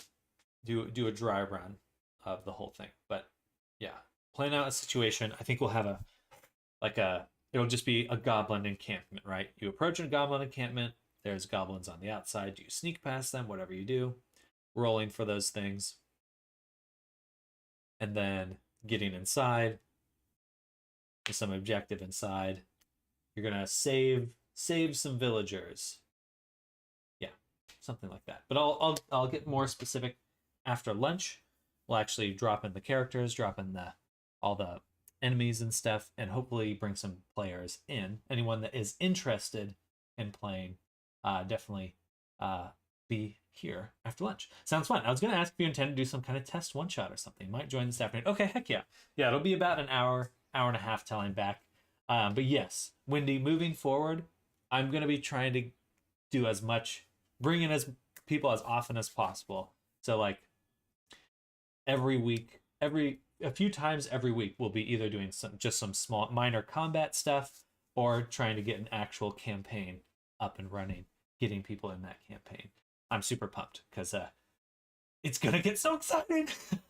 Have a nice break. I will, Arctic. Thank you. And thank you all for hanging out with me this morning. And if you're new here, definitely hit that follow and subscribe. I'll be back. We'll be getting in, doing some fun stuff very, very soon. No promises, but if I can finish all this fluff, I may tinker with Resonite. Enjoy lunch. I will, Wendy. Thank you so much. And yeah, don't worry about that. It's supposed to be pretty casual, at least to start with. And then I'll need to pull together a cast of a player crew that can commit some time and stuff. Anyway, I'll be back. Bye, everyone. See you soon. See you in just a little bit. Bye-bye.